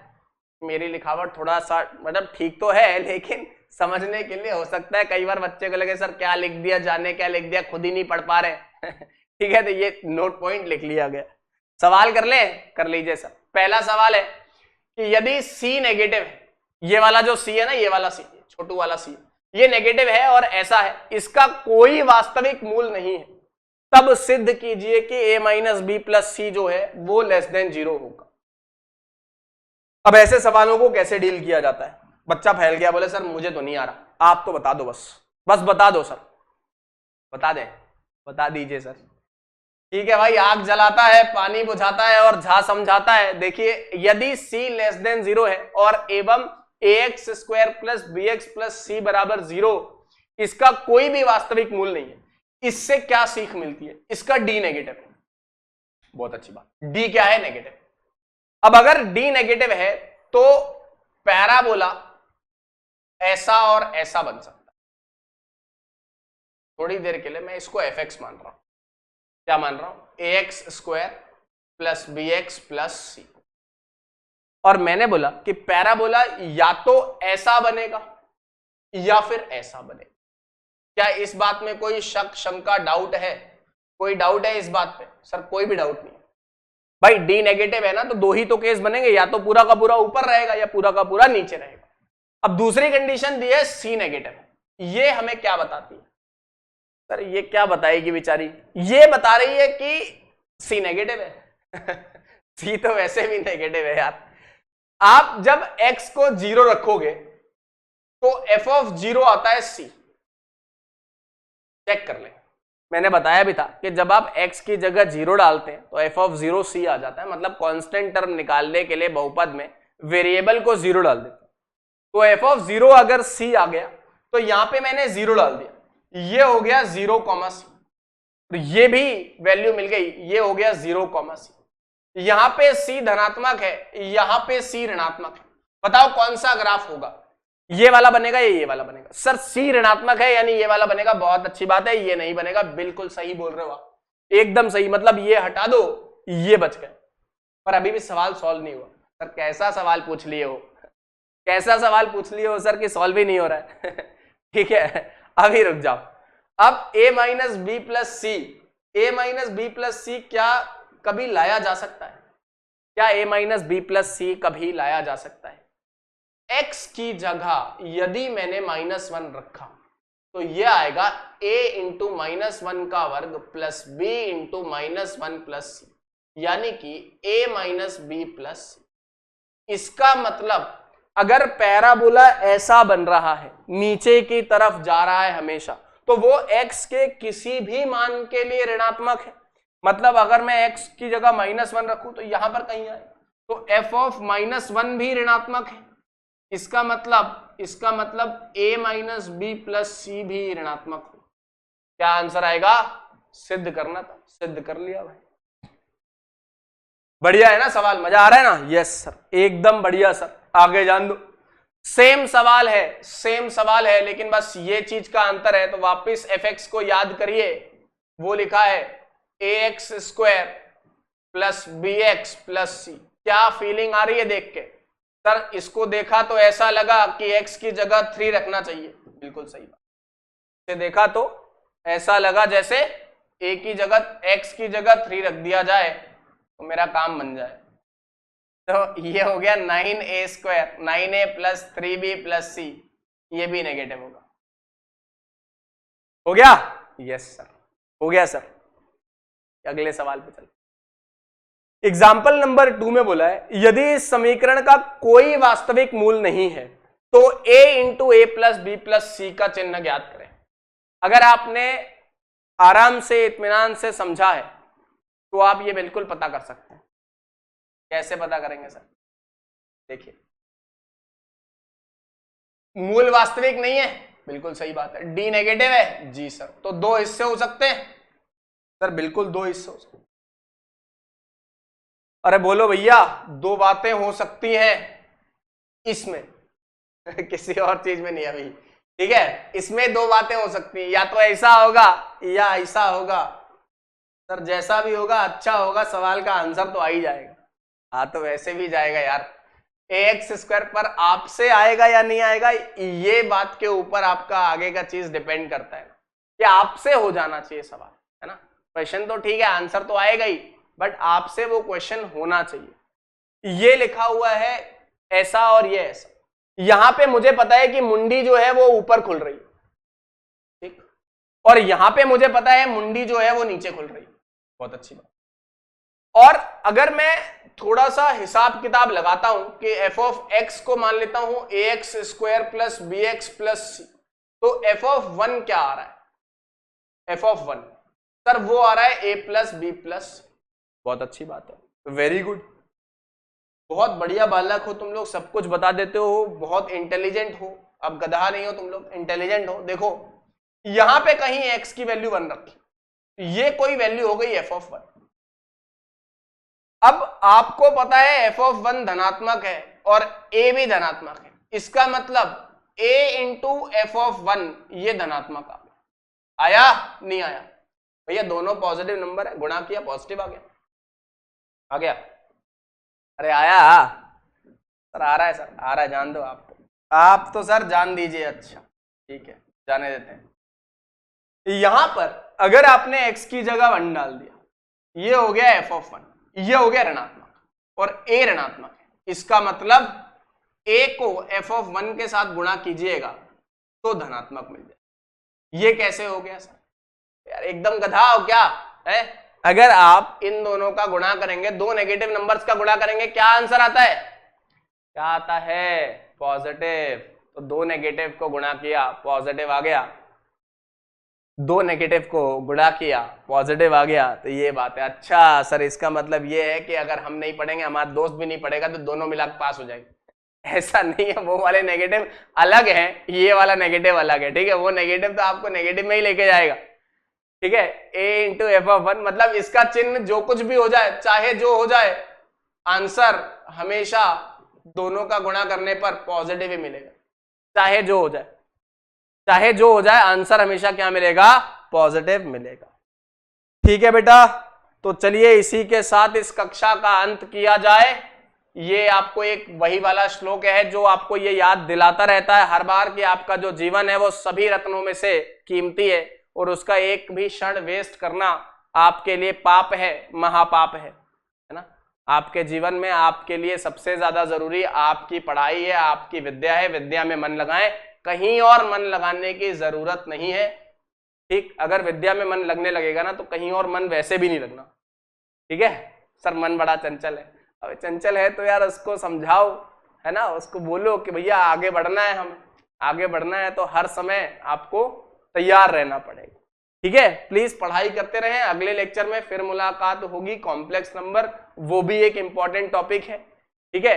आप अपनी पढ़ाई को परस्पर बढ़ाते रहिए, है ना? हर समय पढ़ते रहिए, मतलब हर समय बेसिकली कहने का मतलब ये है कि और दूसरे काम नहीं करने हैं, केवल पढ़ाई करनी, ठीक है? बोले सब खाए ना सोए ना, वो तो करो यार, वो तो इंपॉर्टेंट काम है ना? पर बाकी की चीजें जो हैं, जो टाइम वेस्ट करती हैं आपका, वो अवॉइड कर दो, ठीक है? चलिए अगले लेक्चर में मुलाकात होगी, आप सभी प्यारे बच्चों का धन्यवाद। ठीक है।